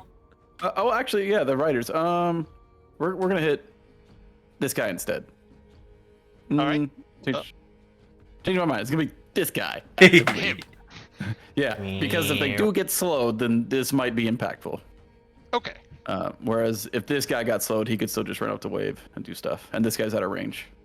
So we're gonna aim for the guy who could be impacted by Ray of Frost. All right. Ray of Frost. Fire it. Flat-footed. Yes. Okay. I'll just put the bonus in. I literally just looked up at Robert's character, expecting an animation to happen. Ray of Frost, That do will it. Hit for All right. 6 points of damage. It does not crit pass though. This was not cast at level 2, so I need to adjust that. I'll just And roll an for now, extra. just roll a d4. Yeah. Nice. So Another add 4. another 4. So 10 points of damage to him. And then, as a result of my last action being a spell that was cast, I am going to enter the Arcane Cascade stance. Which is the you new have a ability for the stance? Magus. I do have a stance. Stance buddies. Okay, so I'm going to give a brief introduction to what the Magus now does. The Magus has an Arcade Cascade stance and a hybrid study. The hybrid study is like your subclass.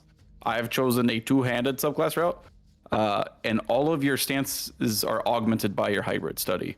Your potency spell is also given by your hybrid study. So in this case, I will gain temp HP at the start of every round, I believe, as long as I am in this stance, based on my hybrid study being inexorable iron. I also gain a damage bonus while in this stance. A few other effects that, occur later. My stance as extra damage is based on the type of damage that I just dealt, so I will deal an additional 1 cold damage each time. Extra magic channel into weapon. Extra magic channel into weapon. All right. Oh. That's full turn, right? That is full turn. Okay. On to the Boggarts. all of the sleeping ones are effectively stunned too, as it takes at least a couple seconds to wake up and process. This one is going to stand in the water. Right itself, I guess is a better term. This one is going to quickly just grab a bow under the water beside it as its action. Suddenly awoken, these 3 slurks. Ooh. 2 of them are inactive, 1 of them bites the nearest thing, which will be this slurk. That's the most slurk thing I've Woke ever me up, heard. asshole. However, does not successfully latch onto it with its large teeth. The other 2. This one, Wave. It is going to immediately dive into the water after you with 1 action, and then swing out a much smaller club than the one you're holding at you. It's action number 2. Hello, Make action sure I have number the 2. Character sheet up. There we go. I am action number 1. Missing the first swing, as he immediately follows up with another. Again, missing. He does seem quite competent with fighting even in the water, as you may have guessed. No, I'm not surprised. This one is going to be running up, and another 15 to there, where it looks directly towards you. Oh no. Unfortunately. Oh, Naruto. Whoa! Flies teleports forward in zigzag. Nothing personnel, kids. I was trying to track how far I could go to do stuff on my next turn. It continues rushing up at you. Okay. I don't need to go anywhere. And with that, it is your turns. Question: Is there Yes. any penalty? I forget. Is there any penalties for using your bow when you're standing next to someone? If they have an attack of opportunity, they may take it. I If do they not, don't, so then there's that's no okay. penalty. Okay. Then I will just fight the people that I'm next to then. All right. I I made a How prediction. does reach work with diagonals? Can I not hit the 2 diagonal? 2 diagonal is considered 10 feet for reach purposes only. Okay. I got my 2 hands full of fire, and 5 of these enemies are underwater, or 6 of them. So this guy in front of me is particularly fucked. Number 1. That will just barely connect with him. Yes! And for 15 damage, plus 1 splash Plus the damage. Splash, and as this massive cascade of flame erupts around him, illuminating him against the dark, he falls down, ignited in just this blazing pile of fire about 5 feet around him. I look at the other one in my hand and look over at 5. There's like, and then I charge forward some more. And then All right. I am immediately like, we wait the for me. Yep. I am. Battle And buddy, don't leave your battle buddies. 5s, you still have 1 action left. Let's see. What am I in range of this? I don't think I'm in range for this next guy. You got that 20 is feet, 20 right? feet. Hey.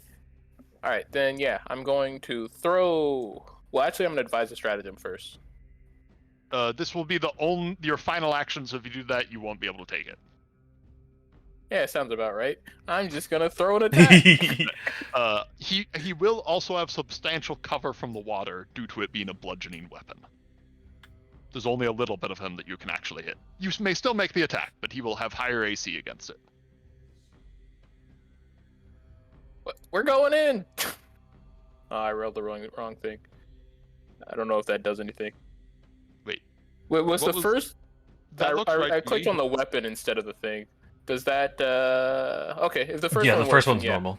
Yeah. Okay. Yeah. You throw the Atlas at it, and it would have hit about center mass on it, but instead it just kind of smacks into the water and skips slightly. It kind of brushes over the top of its head. To no effect. Wave and Collat? I will use my first action to stow this weapon in my sack. Okay. I will make sure to remain underwater, by the way, keeping the surface of the water above me, as my surface skimmer feet gives me protection from ranged attacks, as if the water gives me cover. Something like that. It's some mechanical benefit against the attacks from above the water in case the boatman guy tries to shoot me. And then I will punch the small boy. All right. We're gonna do the monk thing, the flurry of blows. Punch. And this is just the regular one, so it's this one. And that will hit, striking him into him for 12 with a heavy blow. And then I punch him again for this one. You know, that one's a hit too. Oh shit! Cool. For 8. He seems badly wounded by that assault, but still standing. And then I'm gonna punch him with my third action also, just a regular punch. 18? 18? Regular punch? No. Oh. That It's one hard. that one will just absorb into his tough skin. -10 is hard to get an 18 on. It indeed is. I can do it, but it's real hard. Alright. And Kalat. I think we spent some time running this time. We're running. Was running.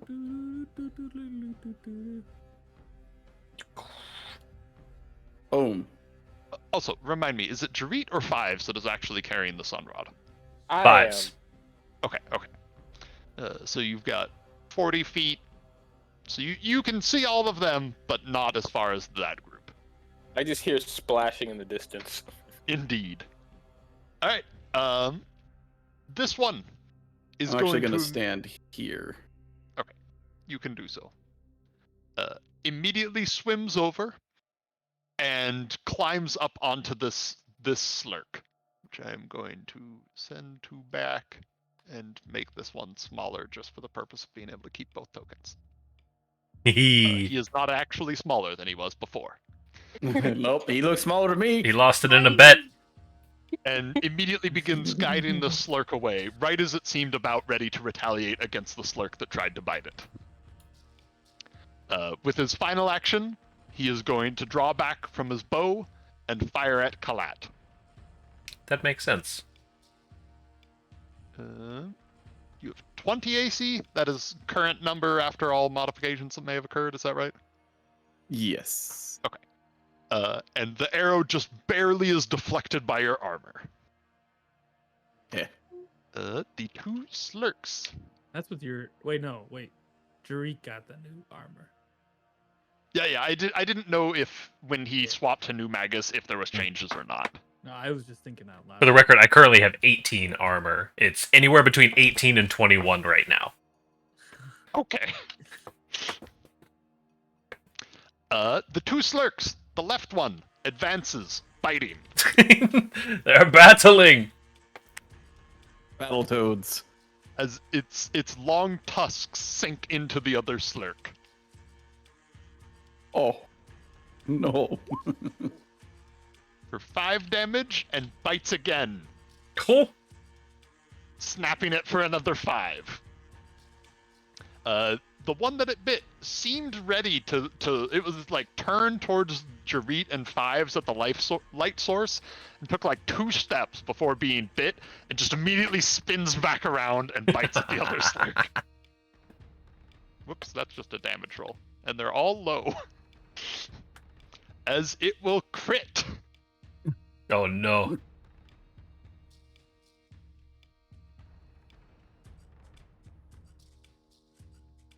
Smashing its fangs into it for 24 damage and heavily wounding the slurk.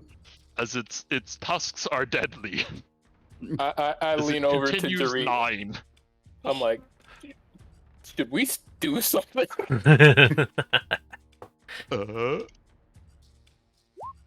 Chomping into it for another 9.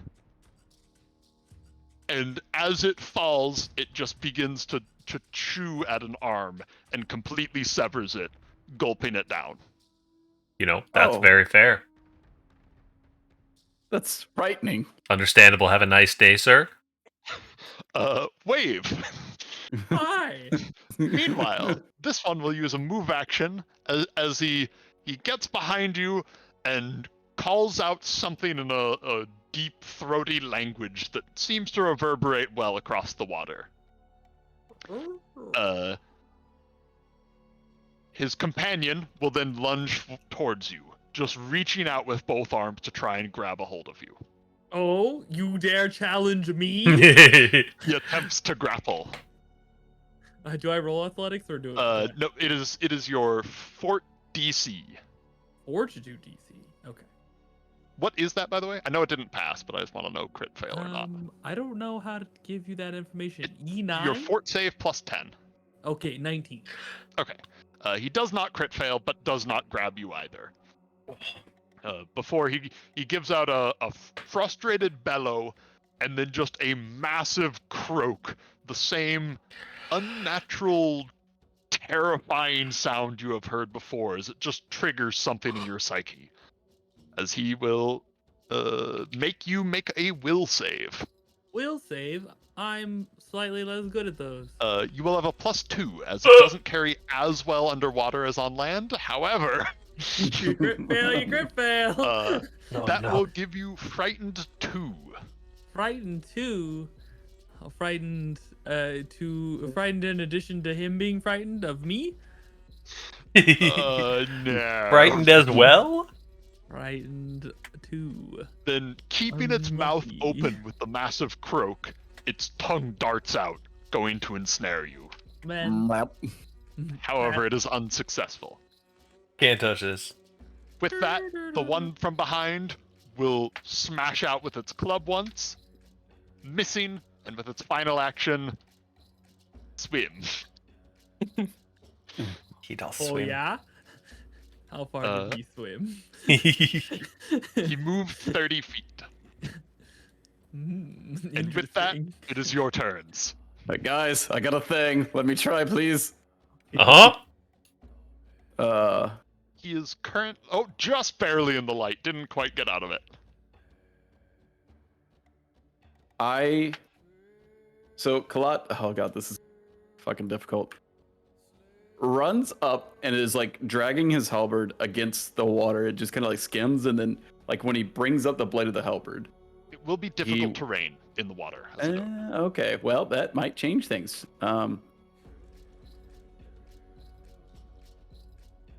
Forget where I was.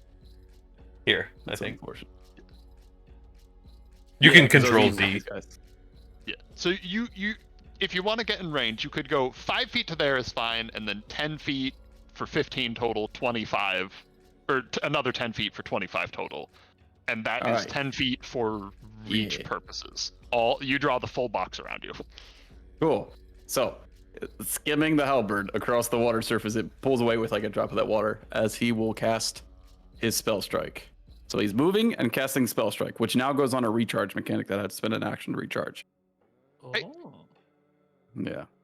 So Cool. that is 2 actions. I am channeling Sea Surge into the attack. All right. And who's this attack at? It is at it'll be at the Boggart. Okay. Okay, so I will first do one thing at a time. We will attack the Boggart with the halberd. There is no bonus to this roll. So 17. A 17 against him is just a hit. Poison! All right. Oh, yeah, he also takes some poison damage. Oh yeah, The- also so did the other Boggart that I bonked. Let's see. I'm going to briefly pause this as I resolve the previous one that was forgotten about.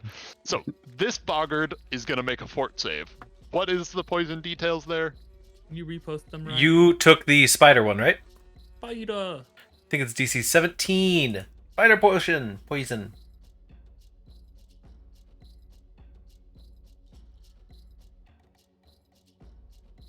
He resists the poison. He is okay.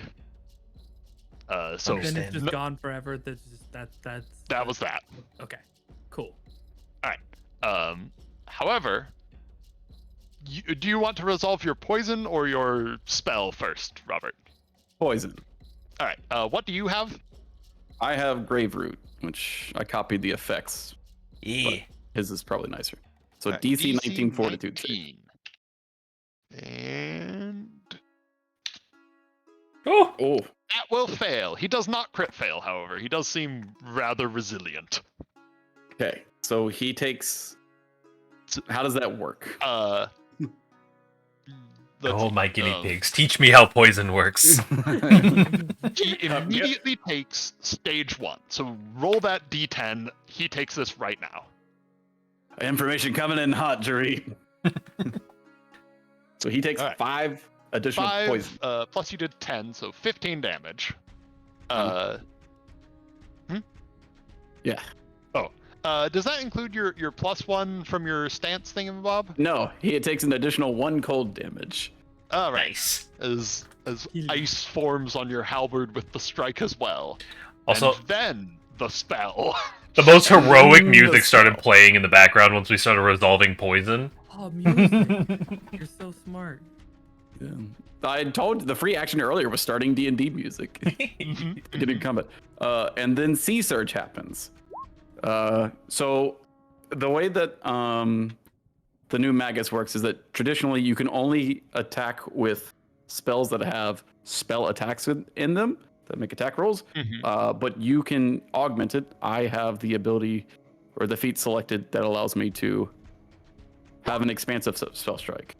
So I choose the point closest to me from the center of the creature that I struck. That is the location of my spell.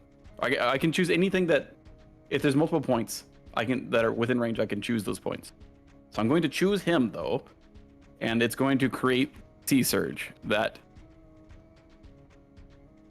I posted above. So it's a 5 foot thick, 10 foot high wall of water between 5 and 15 feet wide. I'm going to choose 15 feet wide. All right, so just a massive rush of water flies over both him and the slurk. Yes, and I've chosen this to be the point, and it will go this direction for 60 feet. Okay. Okay. So That's let's cool. see. So I had the intent to be kind of like this to be the trajectory, and it hits both the 2 creatures that I'm striking now, plus these 2 guys, with a diagonal approach. Okay. What is the save? I'm struggling. to find. Oh, Fortitude, right at the end. Yeah. So they all make fortitude saves. So, the Boggart. What is your DC? Yeah. Where would I find that again? In 18. spells. It's 18. With the roll 20 sheets. Yes. Spell DC is 18. Okay, he will pass that. And the slurk Oh. also is unaffected by the sudden rush of water. They seem quite adept. They're glued to each other. And the next round, these guys, if they are in their current spots, will be watered. No, they're hit currently because the first Oh. turn it's 60 and the next turn it goes out. Mm. That wave Oh, like it's 60 cascades. the whole. Okay, yep. So this slurk, that's not a great roll. He is going to fail that, but not crit fail. And is knocked prone. If a creature was swimming, it gets a critical fail instead. Okay, he critical Oh fails. no. He is knocked prone, thrown 20 feet this way as he crashes up against the shore, and takes 3d6 damage. I will then roll for this man. Uh-oh. And he will pass, seeming quite resilient. 40 boys. Biff boy. One failing takes 10 damage. As this allied slurk of yours takes 10 points. Yeah. His snack time. All right. You leave Brittany alone. Wave of water. That is Kalat. Yes. That was difficult. And now the rest of us, I think, right? Who wishes to go? I want to go. Yeah.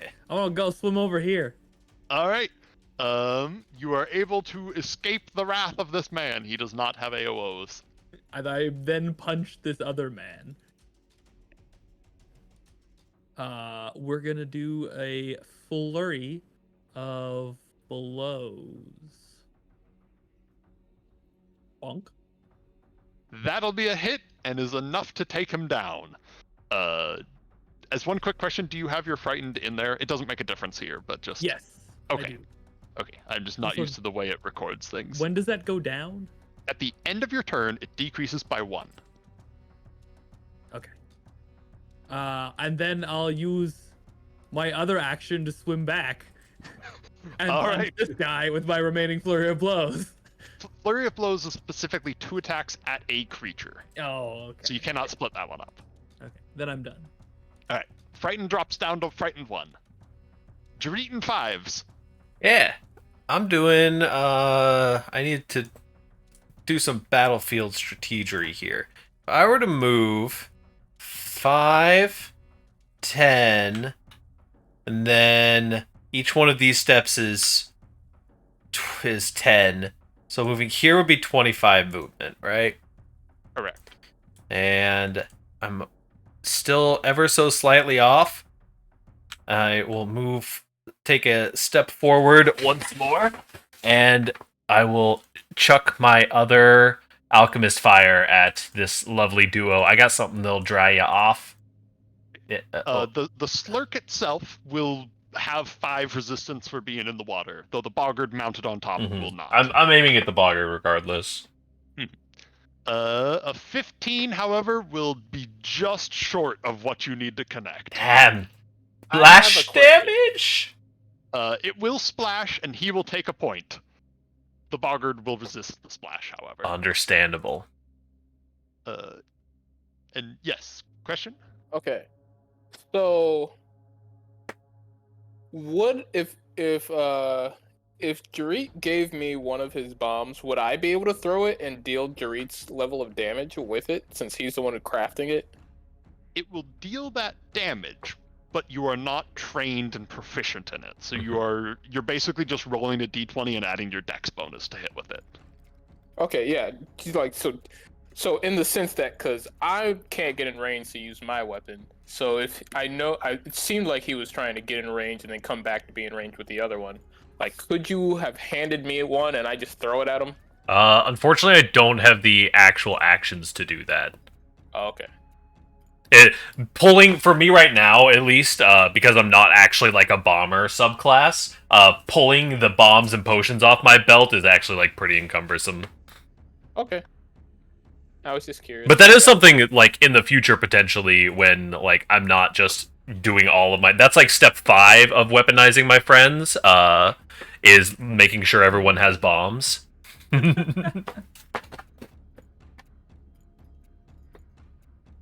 right. Who here actually has dark vision, so I can try and keep people in the light? That Wave. Mm-hmm. Only wave. Okay. And we have low light. Yeah, which is where this guy currently is. Yep. Currently, you see both of them in low light vision. So I can't move down. What happens if I need to get within 20 feet of that one guy? Yeah. So here, I think I can move there and Yep. still be in 40 feet of that one. Yeah, Yep. cool.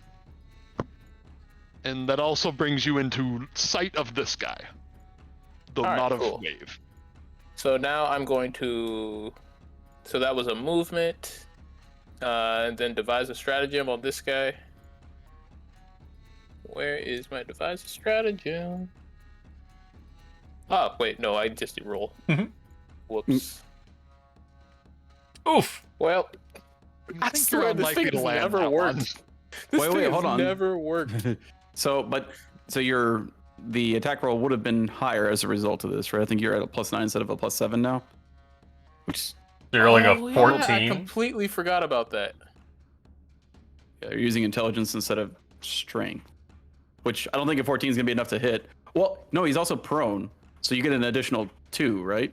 Oh, is he prone? I think I forgot about that. Yeah, Mhm, because he got hit by that title, the sea surge. Oh, yep, he is prone. You might actually hit with that. So he's flat-footed, which I believe put you at 16 if that +9 was correct. I'm trying to remember where I got +9 because right now the mod is +4. So it will be your proficiency bonus, which is 2 more than your level, so 5, plus your intelligence modifier, which I think is 4. Okay, so that's not plus. So that's 9. So 14 +2 for prone. He's Yeah, it does prone attacking is- with his. Does prone have the disadvantage at range thing? No, prone is just you get And plus this- 2 to hit him. Okay. Okay, yeah. So you get flat-footed bonus against him. If you had 16, we don't know if their armor class is not 16. Yeah, I'll hit him with a 16. Yeet. Sea surge All right. combo. And Yeah. you throw the Ackley's, but it is just short of his 17 armor class. Oh man, no. unlucky. I like that. That could have just been straight up a crit otherwise. I am Hey. sorry. I hate this darkness. And frogs. Don't forget hating the frogs. I Yeah, you hate the frogs. My Alright. character is developing a hatred to frogs. That is everyone, right? Yep. All right, their turn. Let's change that hatred to trauma. This Slurk is going to stand up and run directly away from the terrifying, rushing wave of water. Ah, yes. Good Ah, Slurk. yes. Wave. Yes. This one is going to take one swing at you with just a right hook, Oh, smashing it into you for 7 points of damage, and then immediately just takes off with swimming rapidly, making Oh, it shit. to there. give him his club back. It's unfair.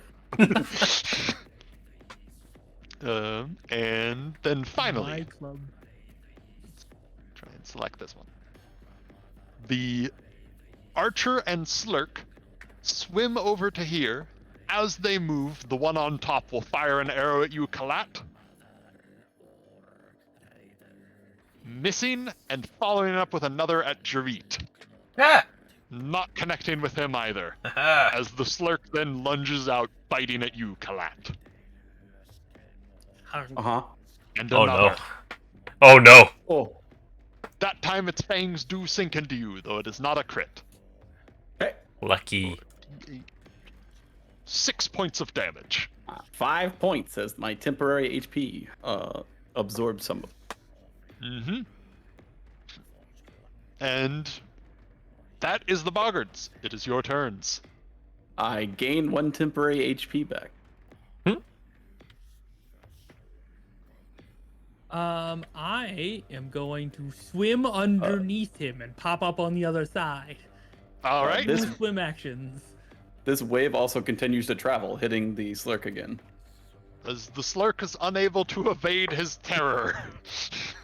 I will handle The that in just a water. moment. I Hold up. Angry water. can Punch the make frog. it up to this guy with 2 actions. And I'm going to bite him. Alright. Your 2 strikes are unsuccessful, despite your surprise on this Boggart, who didn't seem to expect you to be a faster swimmer than he. Punch, punch. Alright, Gerrit. Yeah. I So- take 2 movements. And we bite. Oh no, not quite. That will be a miss. Also, I'm assuming that was at Boggart. At the Boggart, yeah, sorry.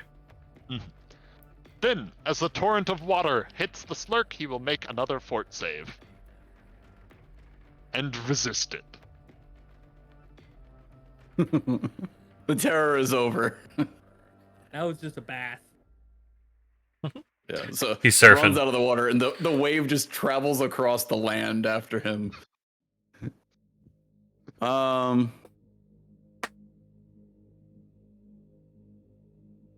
think what I'm gonna do, yeah. Okay, I'm gonna do Thunderous Strike. So that is going to be my focus spell. And I'm going to Okay. be striking the Boggart with it. All right. This is okay. So I make a melee strike with my two-handed weapon. I will do that now. Boom. That's a good hit. Good hit. Bonk bonk. So 6 damage from the halberd itself. Yes. Then walk me Right. through how this thunderous smite thing goes. Okay. So Thunderous Smite is the creature that I strike is then there's a 15-foot cone burst from it of the point I choose. I'm choosing him plus the like this zone. Just the water erupts and the thunderous effect. One, each creature must make a basic fortitude save against my spell to save DC, which is 18. All right. Or they take. Go ahead. The Boggart. The Boggart is going to fail, but just avoids a crit fail. And the Slurk also will fail, but not crit fail. Okay, so it actually does the damage at the top. That's actually set for it. So he takes 3 sonic damage. They both do. 3 to him. 3 to him. Also, the halberd attack dealt 1 extra cold damage because of the stance. Added. And then, so the splash attacks, none of them go prone. But because I used my my focus spell, my spell strike is recharged. Yeah. So I will know. And the focus is a. How does that work? Is it a 1 action or 2 action? I think it's a 1 action. Yeah, 1 action. It says, Yeah, it is a says 1 so in action. there. I'm fairly certain that's what it is, but I do want to double check that real quick. 1 second. Thunderous Strike.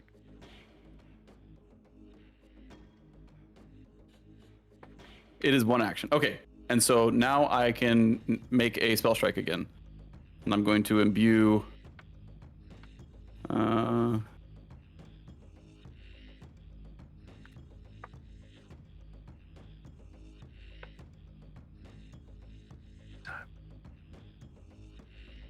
See.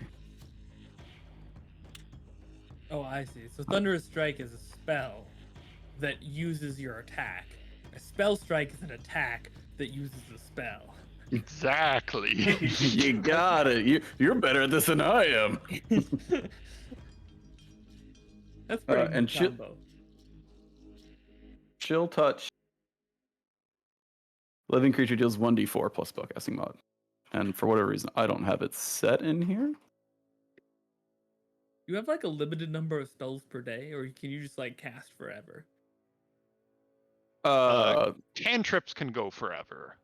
I have 3 Very different limited spells. Spell slots. Yeah, I have infinite cantrips. I have focus spells that I can cast for as many spell points that I have, and it takes me 10 minutes per spell to refocus after a battle. And then I have spells that I'm very limited in casting. The Sea Surge was one of those spells. Okay. So this time I'm going to use a cantrip because I will be making this at an attack modifier of a -5. Mm-hmm. So I'm just So I'm going to spell strike as normal. I'm going to be using Chill Touch this time. Okay. For witchiness. So first this. That should be actually this attack. Let's try that again. That is now with the attack number 2 penalty. Okay. That will just connect into him Okay. for 7 points 7. of damage. Oh god. I like these crit numbers though. Can I have those? And then The chill strike damage. then the chill strike damage goes off. So that automatically connects because it's made as part of the same attack modifier now. Mm-hmm. And so he will just take this damage. Nice. will Takes take 10. another 10. As he just barely seems to be clinging to life, as you just see terror in its eyes as what is your chill touch? Like, what does that look like? I just like the weapon, like the blade itself, and just the entire shaft like gets this black miasma that when it connects, it drains color from the wound site and it just channels down. You can whatever his life essence would materialize as, like color wise, would just travel down that black path and into me. And you see the Boggart just look down as his green and yellow scale skin just seems to be fading in color, just terror in its eyes. Just barely alive. And also, at the end of your turn, he will make a fortitude save, for he is poisoned. Poison! More science. Science! He advances to stage 2. Can you repost the poison? Oh, that's a good one. I want to say it was like 4 stages of D10 Stage damage, 2 is right? 1d12 poison and stupefied 1. Yeah. Stage 3 becomes 2d6. And All right, roll that d12. Oh, also my fear goes down to 0, right? Yes. Okay. And though the blade of your halberd does not quite finish him off, you see him trying to pull back the bow, but his arm just seems to grow weaker and weaker as he does, before just falling off to the side of the Boggart as the poison claims him. Right. As a brief recap, slashing plus cold plus sonic, Let's and then poison. slashing cold and then negative energy and then poison. This poor guy. He had a bad day. he died dumb and happy, okay? All right, and 5s.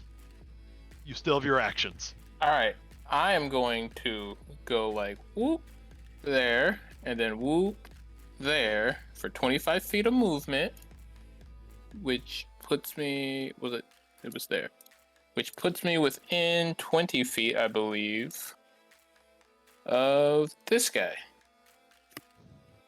All right.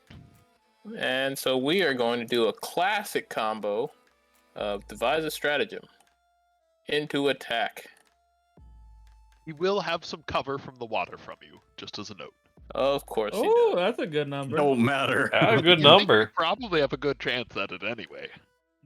So with a 25, I will attack. And that's a hit. Hey, You rolled a 25. 25. Finally. What a strategist. Yeah. He called his shot.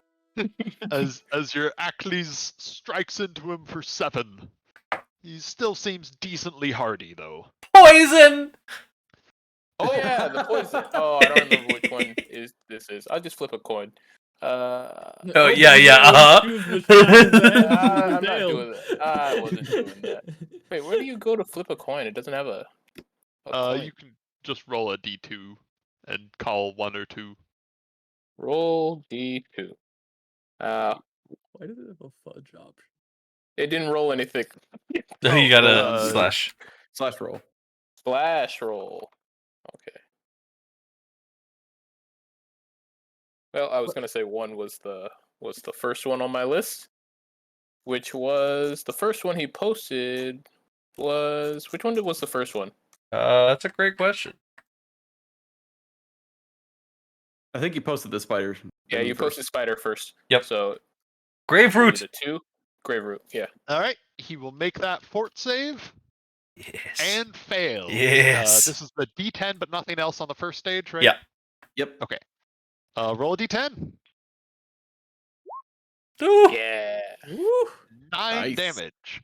And also, since your other attack did not hit, you still have your was it the spider poison on your other Yeah. Acles, though it is Yep. over here extended currently. He's taking a Last wash action, in the pull hot that thing spring. back. I get that back with both last action. All right. And then Wave. This Hello. one clearly sees that he's not going to get around you easily. So he's just gonna take you down as Good he luck. swings out. Does he make a fleeting glance towards wherever his weapon is? It's in my bag currently. He does miss his weapon, yes. What is your AC? 19. As he will connect into you Bonk. for 6 points of damage before swinging again. Missing, and a third time. Unable to connect. He gives out a loud...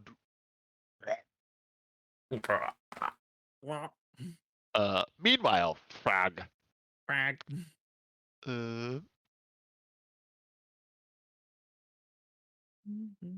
glances back and forth between Kalat and Gerrit briefly before just biting out at Gerrit. Ah! It knows not to attack me. Its fangs do not quite grasp around you, so it goes for easier prey as it bites Kalat. It does. Oh For 11 points of damage. Dog For shit, 10 hit. For 10 damage. Literally true, Easy but prey. It will just try and chew on you further. Oh, It does. As it just sinks its fangs deeper for 10 points of He- damage. For 10 damage. it knows he has more AC than I do, right?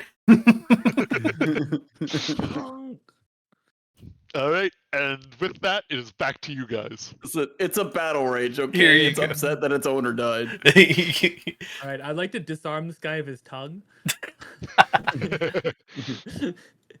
It's currently concealed within his mouth. I'll reach inside his mouth then. I'm just going to Flurry of Blows punch him. Then I'm going to punch him again. Then I'm going to use my last action to turn on my light. So first 2 strikes just strike into his blubberous skin, though the third one is a successful connect for 11 points of damage. What exactly is your light? Like, what does it look like? Where is it, and how bright is it? So first of all, anglerfish.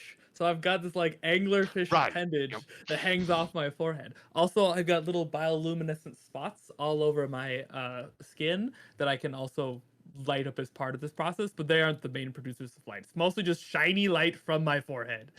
Specifically, it is an action to activate or deactivate or change the alignments on me if I wished to do so. And it is a 10-foot radius of dim light. Okay. And 10, wait. Yes. Oh, I just read the same line twice. 10-foot radius of dim light. The Boggart looks just like taken aback by your sudden glow. Mostly, my friends can now see where I am and what I'm doing. Indeed. He's alive. So he takes 11 damage from the third hit? Is that how that works? Yes. Okay. Who's next? Ow! I figured I'd let the one who just took like 20 damage. Fine. I attempt murder. I spend an action to recharge my spell strike. Okay. And then I will not go so easy on him as I did his last friend and attempt to murder him with Shocking Grasp through a spell strike. So first we will do the Halberd thing. That's a hit.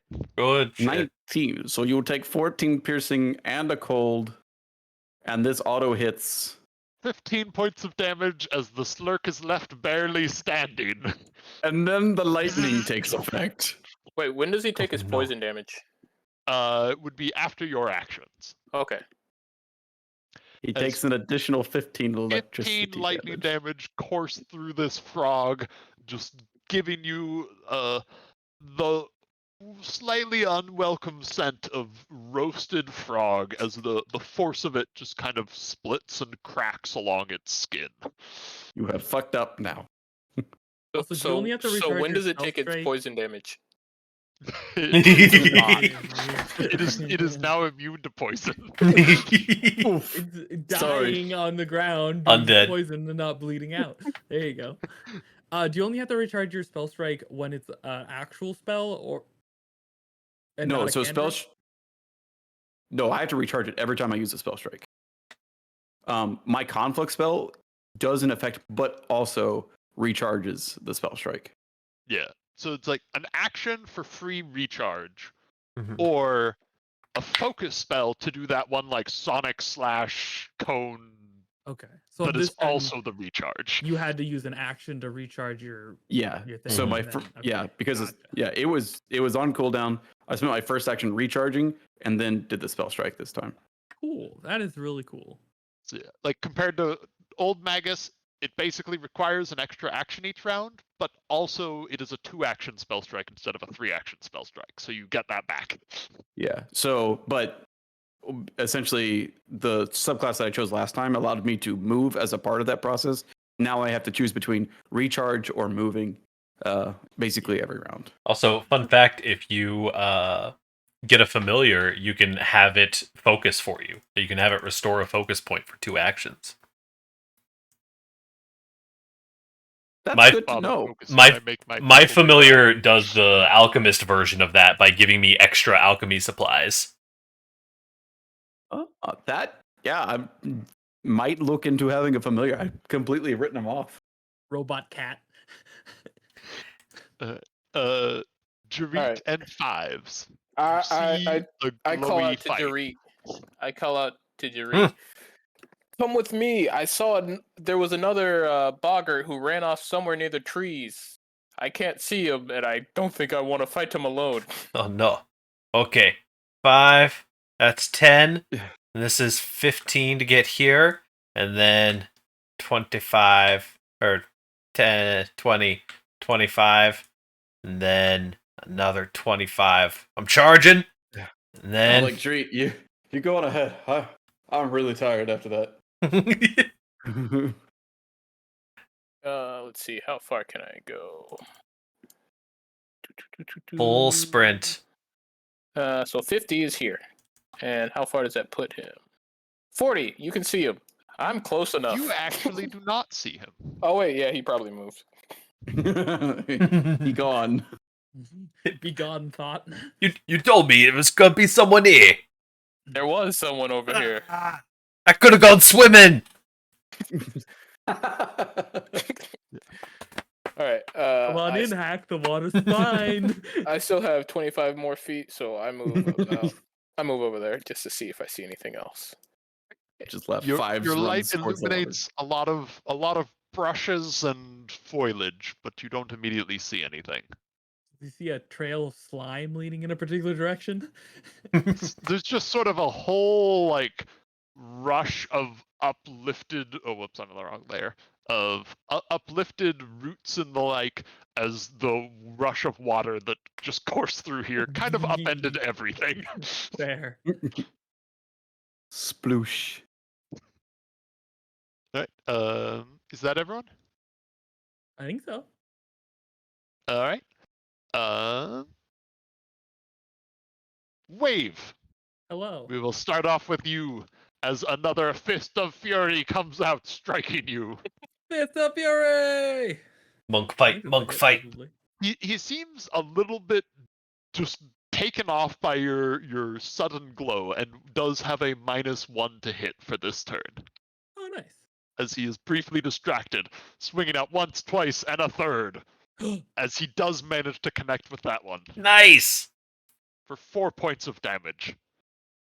Also, as a quick note, all of his unarmed strikes are non-lethal. He does not seem to have the level of training that you do in this. Okay. Are they agile or whatever it is? They are agile. Okay, that makes all more sense. basic unarmed strikes are.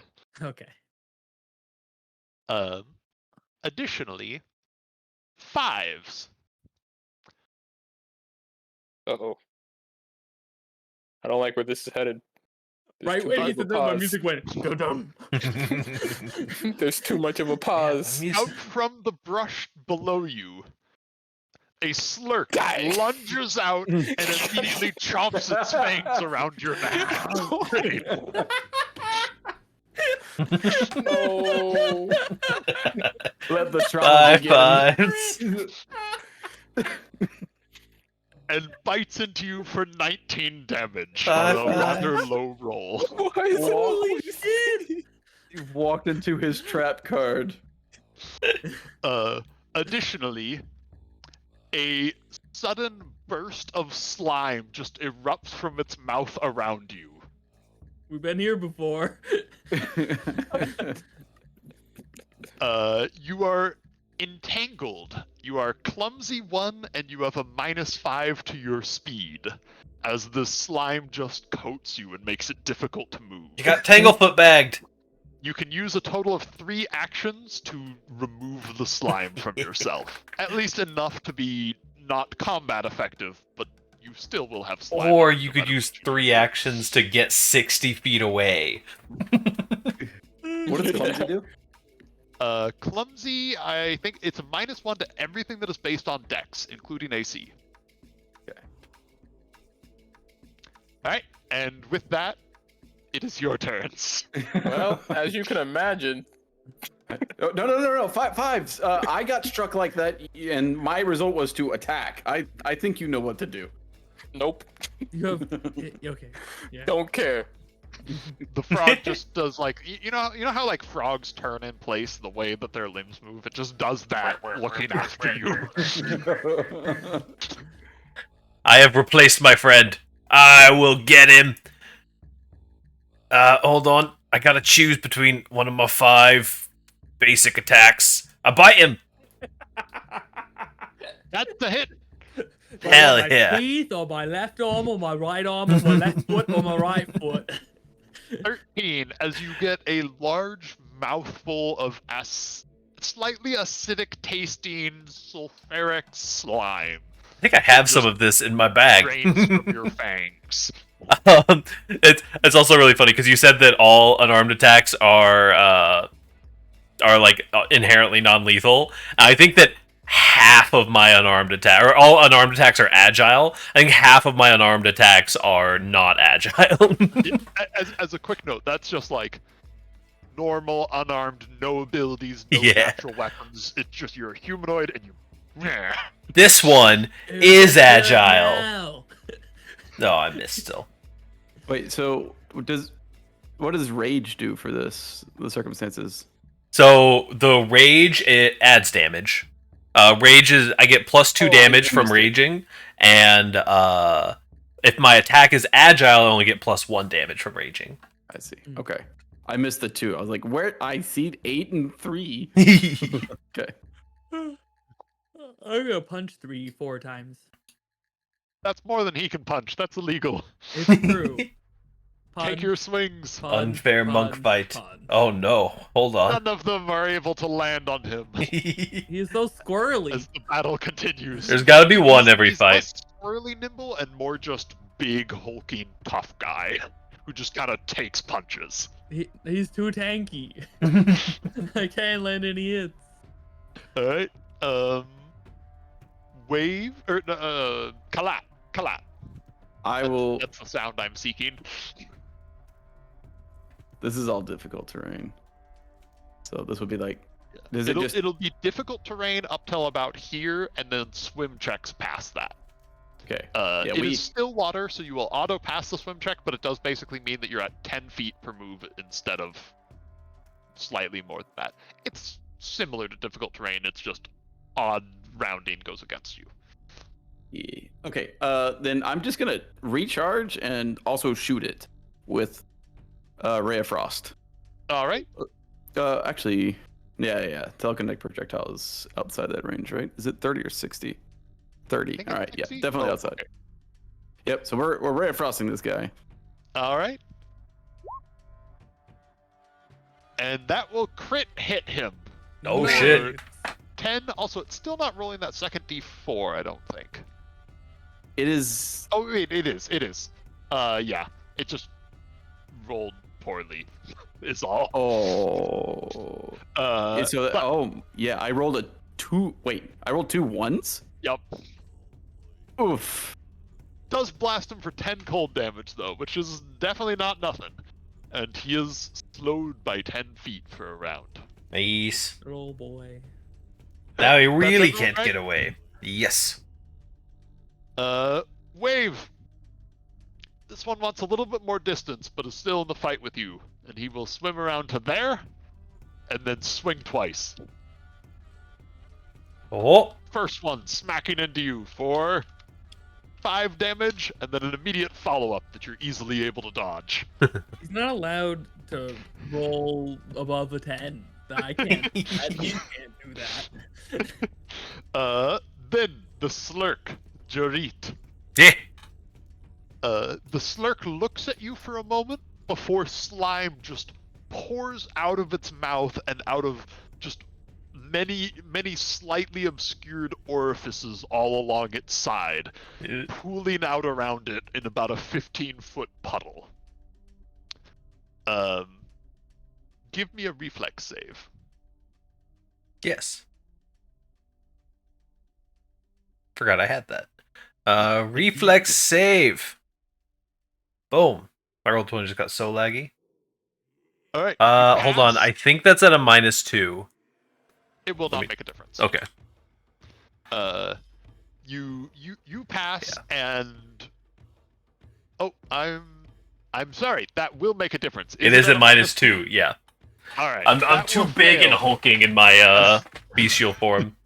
As you slip down to the ground, you are prone, and as you fall in it, it entangles you just as it did a 5. So you are clumsy 1 and have -10 or -5 to your move speed.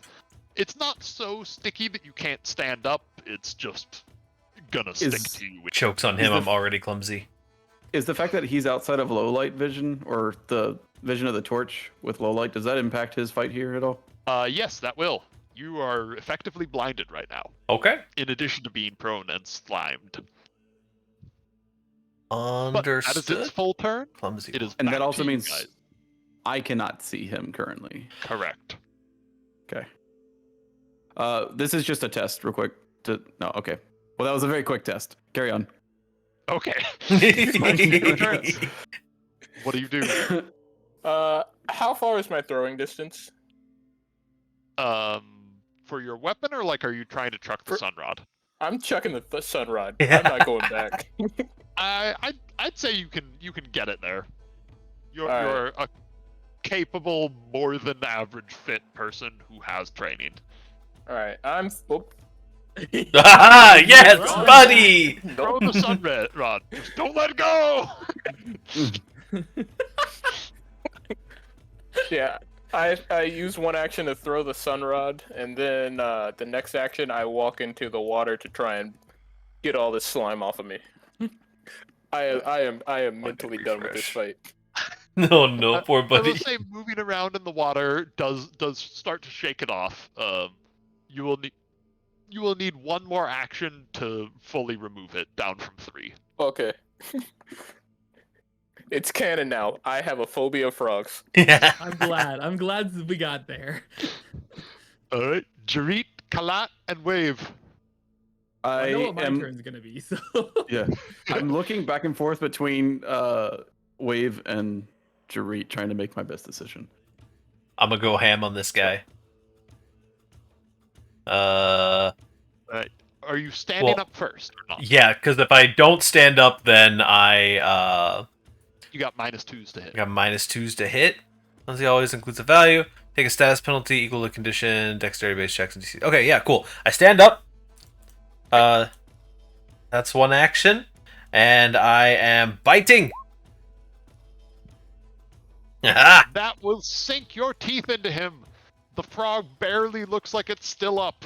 And the other claw didn't work, so I'm using my hand claw. And that will finish him off.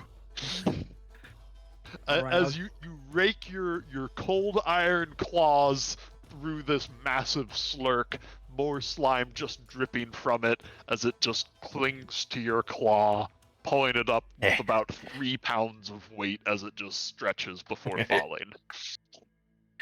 Doesn't look natural. Oh shit! Oh no, this Oh. guy's fucked. Oh, he's decided to end this fight. Oh now. no, he's so Punch, fucked. punch. As an immediate series of your flurry of blows, a critical hit as you smash him right in the neck, and then follow up with another one, knocking him down to the depths. Oh wait, I am restrained. As So We answered your question for you, KO Kalat. him. Yeah, this is great. I very warily start trudging my way back to the shore. Looking around and seeing that the fight seems to be over, I'll dive down to go examine this body before coming back to my friends. You see nothing of significance on the Boggart itself. I finished washing myself off, I'll check this one too on my way back. and then I walk on the shore, and I'm just muttering to myself, "Stupid frogs, and never come to stupid things." I'm immediately like, as if this is the no better time, I begin training and refocusing myself.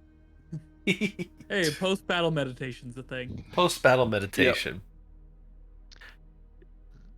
I now losing my clumsiness and falling out of my rage and my bestial form, I come up to my buddies and kind of like standing proudly, Hack is like, you all want some medicine?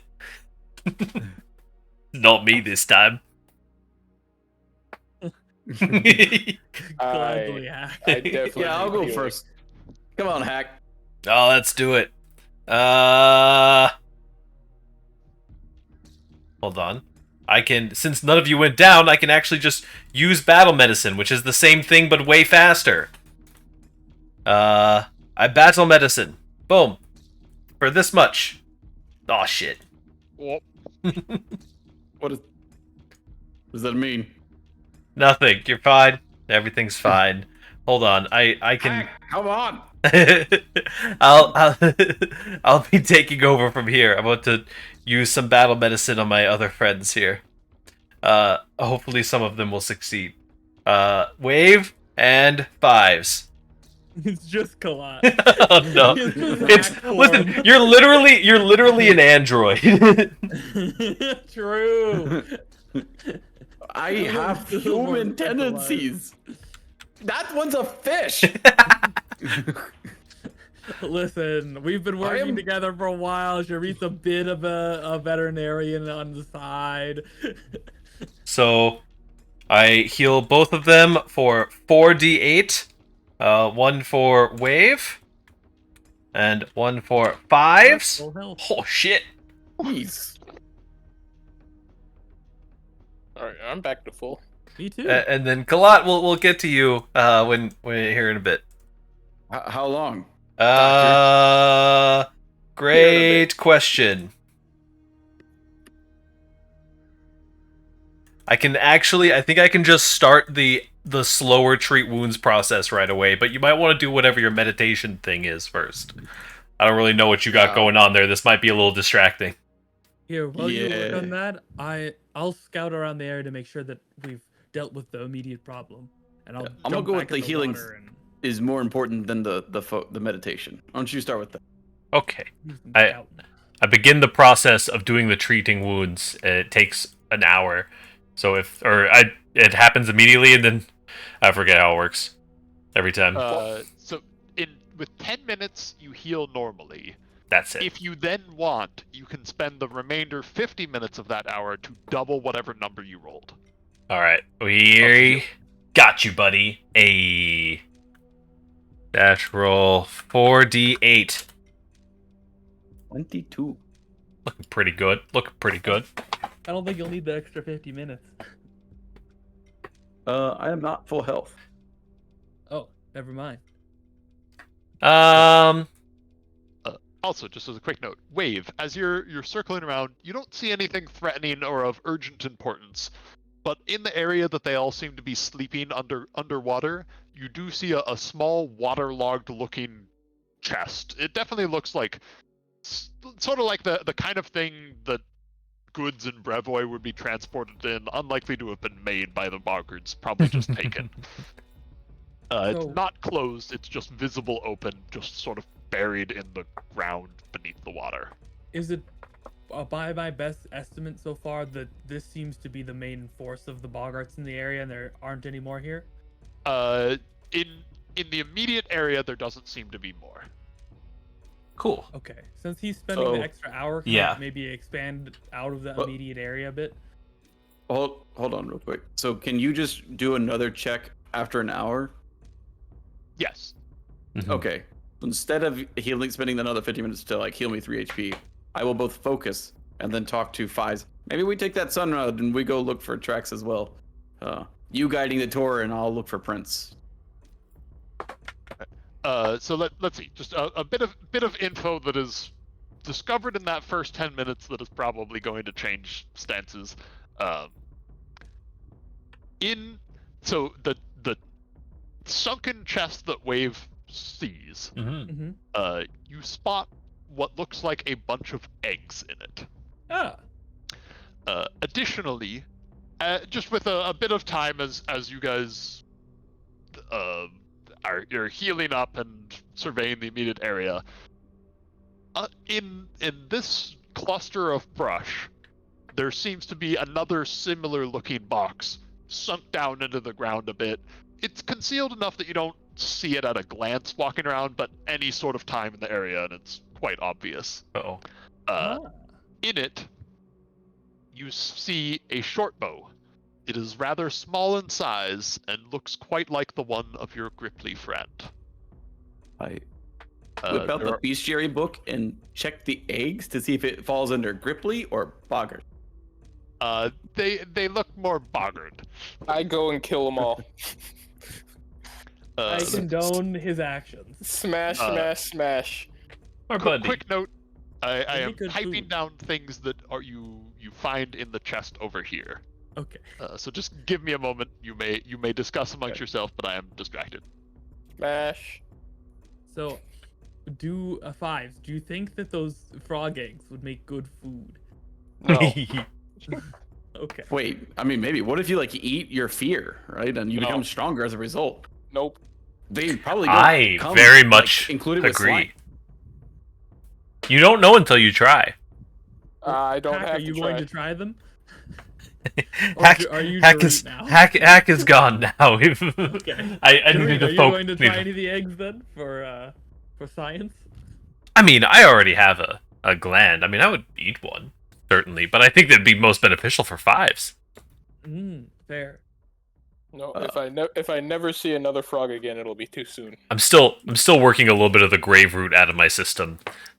Yeah, Reasonable. I also give Gerrit a pretty good countenance of the effects of his grave root Yes.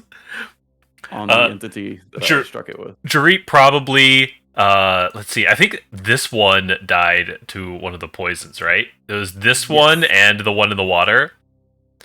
Gerrit like realizing Poison. just like immediately whips around and starts like examining the effects. Yeah, I dredge up this body in the water to the shoreline for Gerrit to say. And I start giving accounts like there was a lot happening in that little space of time, lots of explosions and shit. But I'm pretty sure the poison is what took him out. With kind of our travel experience so far, Waves switches into the kind of like speak that he's not really used to using, but that Gerrit is probably kind of like given him enough examples of how to speak about to detail the effects of and effectiveness of using poisons in underwater attacks. They seem to be still equally effective as normal and held up in the water fine. Though this particular Gripply resisted the poisons. Unsure if that's due to the effects of the water or the natural resistance of that Gripply in particular. That's very interesting. Oh. Yes. More poison. More poison.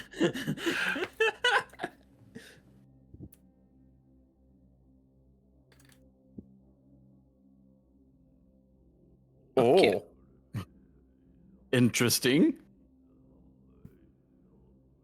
The first magic weapon you have come across, and Wave took it before he had a chance to pick it up. Oh my god! This is why focusing on disarming is the best. That's so good. Yo, that's a lot of he spear proc really poison. wanted that. He looked at you and said, "My weapon is worth more than everything you have on you right now. Give it back." And he'd have had it if it wasn't for that hero point initiative roll. Yeah. You know what that deserves? A hero point. Wait a second. Yeah. So just as a quick note on hero points, the things that I will assign them based on is truly exceptional roleplay, combat, or roles. And like I am intending a very high bar on that. Do not expect that ever, really. It might happen, but don't use that as your expectation. The other way will be basically through achievement of tasks. Like spoiler alert, if you eventually complete the main thing and establish a kingdom, that'll be a hero point right there. There will be other things, of course, potentially along the way, but just like main feats will grant out hero points. Okay, so these are something we're likely to see once in, I don't know, 15, 20 sessions, and not something we're like more every than other that. session or something. Very loose ballpark. I would aim for about 1 per level. Okay. But I may end up being north or south of that mark. But that is my intended guesstimate. What if instead you were west of that mark?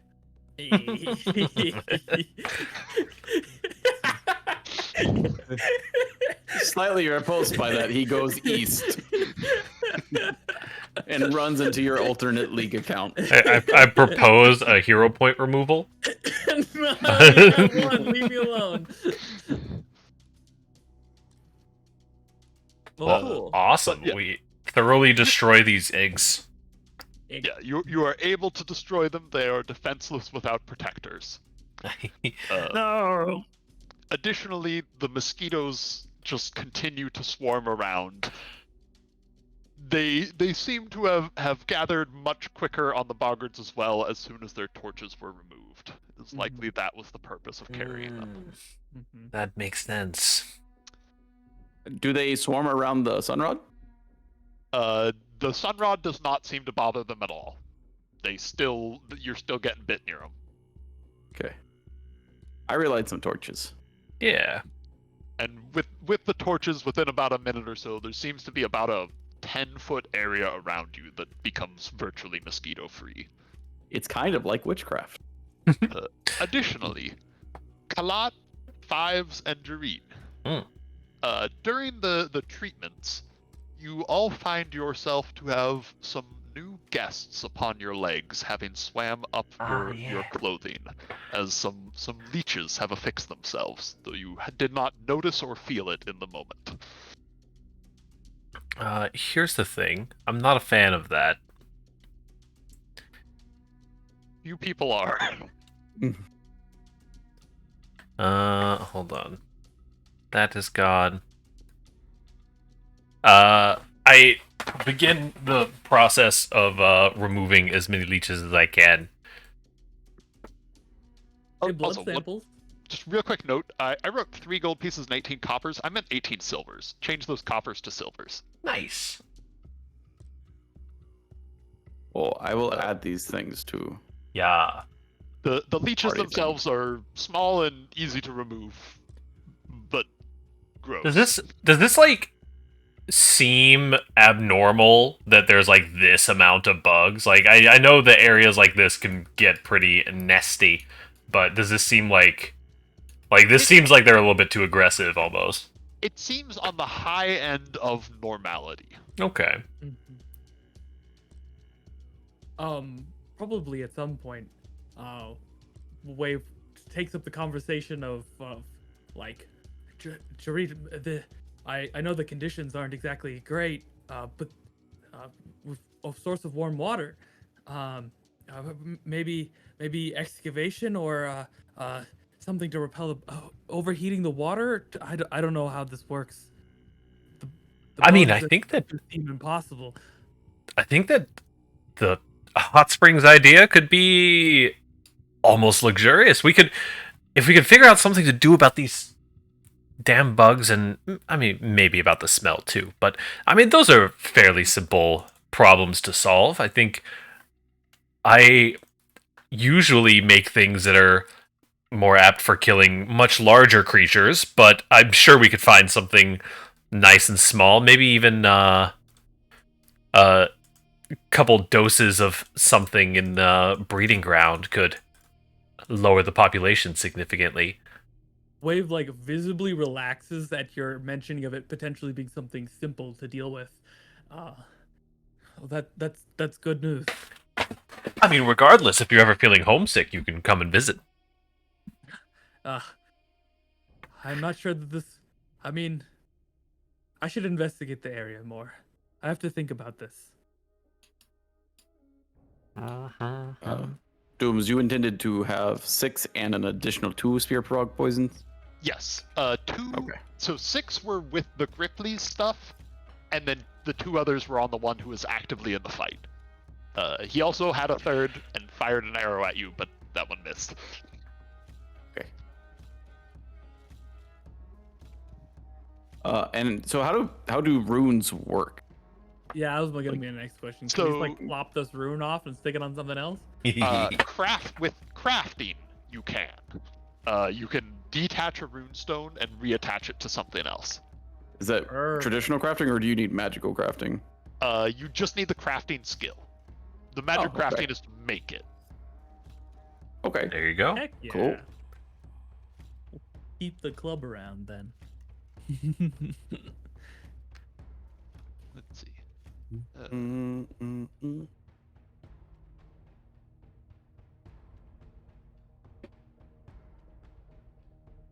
Here I am. Did anyone add the stuff Copy pasting something. I think Robert I did. yeah. Okay, sweet. Yeah. I added something not relevant to the general chat. Oh no. It was Wave stealing the Great Club. Oh lord. Basically, on a past craft check, you will need to pay 10% of what a potency runestone will cost to move it. So it'll be 3.5 gold worth of materials to achieve this. That's not bad. Okay.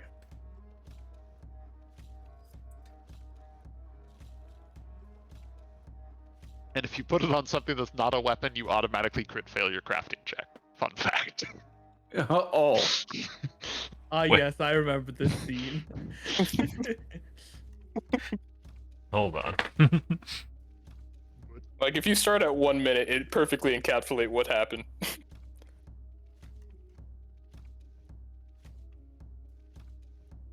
All right.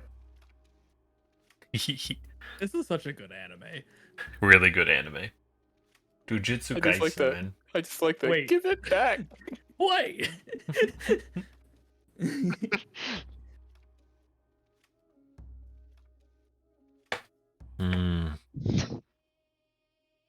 All right.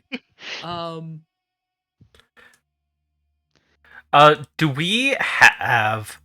So, we can reasonably assume that these Boggarts killed our buddy, our Batman friend. Which is wonderful. He died the way he lived, a fool, and now, do we have any way of confirming that this was actually the actual area that he lived in? Are there any other hot springs in this area? Are there any other, like, what do they live in, like, nesting grounds? So this is like one hot spring in what is basically like a chain all in the same area. There's a few dozen, some a little bigger, some a little smaller, but this was the only one that immediately seemed populated. Yeah, that was the thing that I was trying to maybe spend some time with, like, hey, let's just make sure that there aren't any other Boggarts in any of the other hot springs before we consider the area claimed. Yeah. And moving around, especially once the others are healed up as a group, you're able to confirm that they are not. Okay, good. Not I occupied, also that is. want to see how deep into this thermal vent I can go. it's a pretty narrow passage. It is wide enough to fit through for sure, but it just kind of steadily gets warmer and warmer as you go down.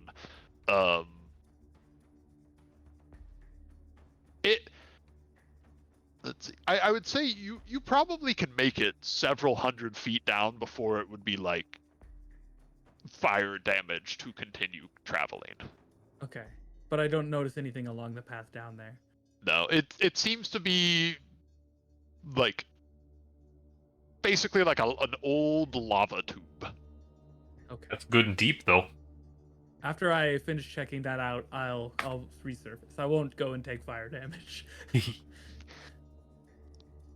want to confirm nothing's living down there. Nothing that you found.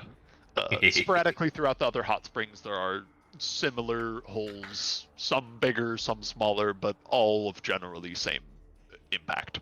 Okay. Cool. Also, if there's anything anyone wishes to do right now at the end, you are free to, but this is going to be our closing point for the night. Seems totally reasonable. That seems like a pretty good stopping spot.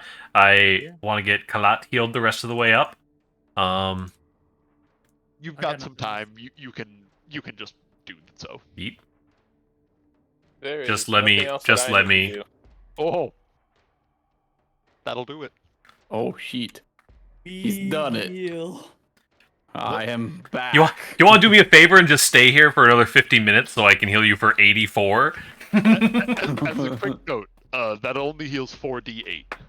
Oh yeah, You that's my brain. already get crit success. My brain broke. So, yeah. So 42 would have been the number. Well, almost 40. Yeah, 42 would be the total. I'm also moving you back to the main map just so it is going to be there. Between Darkness! Darkness. Here you go. Alright. Hey, what kind of sorcery is this? Yeah, I think next time on D&D, probably want to maybe finish exploring the Thorn River hex, and then This is a high go value back to hex. Oleg's. We got a river curve, a clearing, and a name on the map. Like, this is probably the highest value hex we've cleared so far.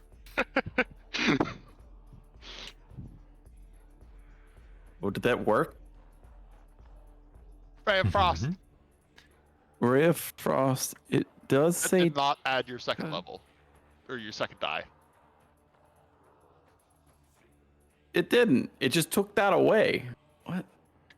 I'm trying to get it to label the text All right. on the I think I'm roll. gonna Go bounce outta here. Yep.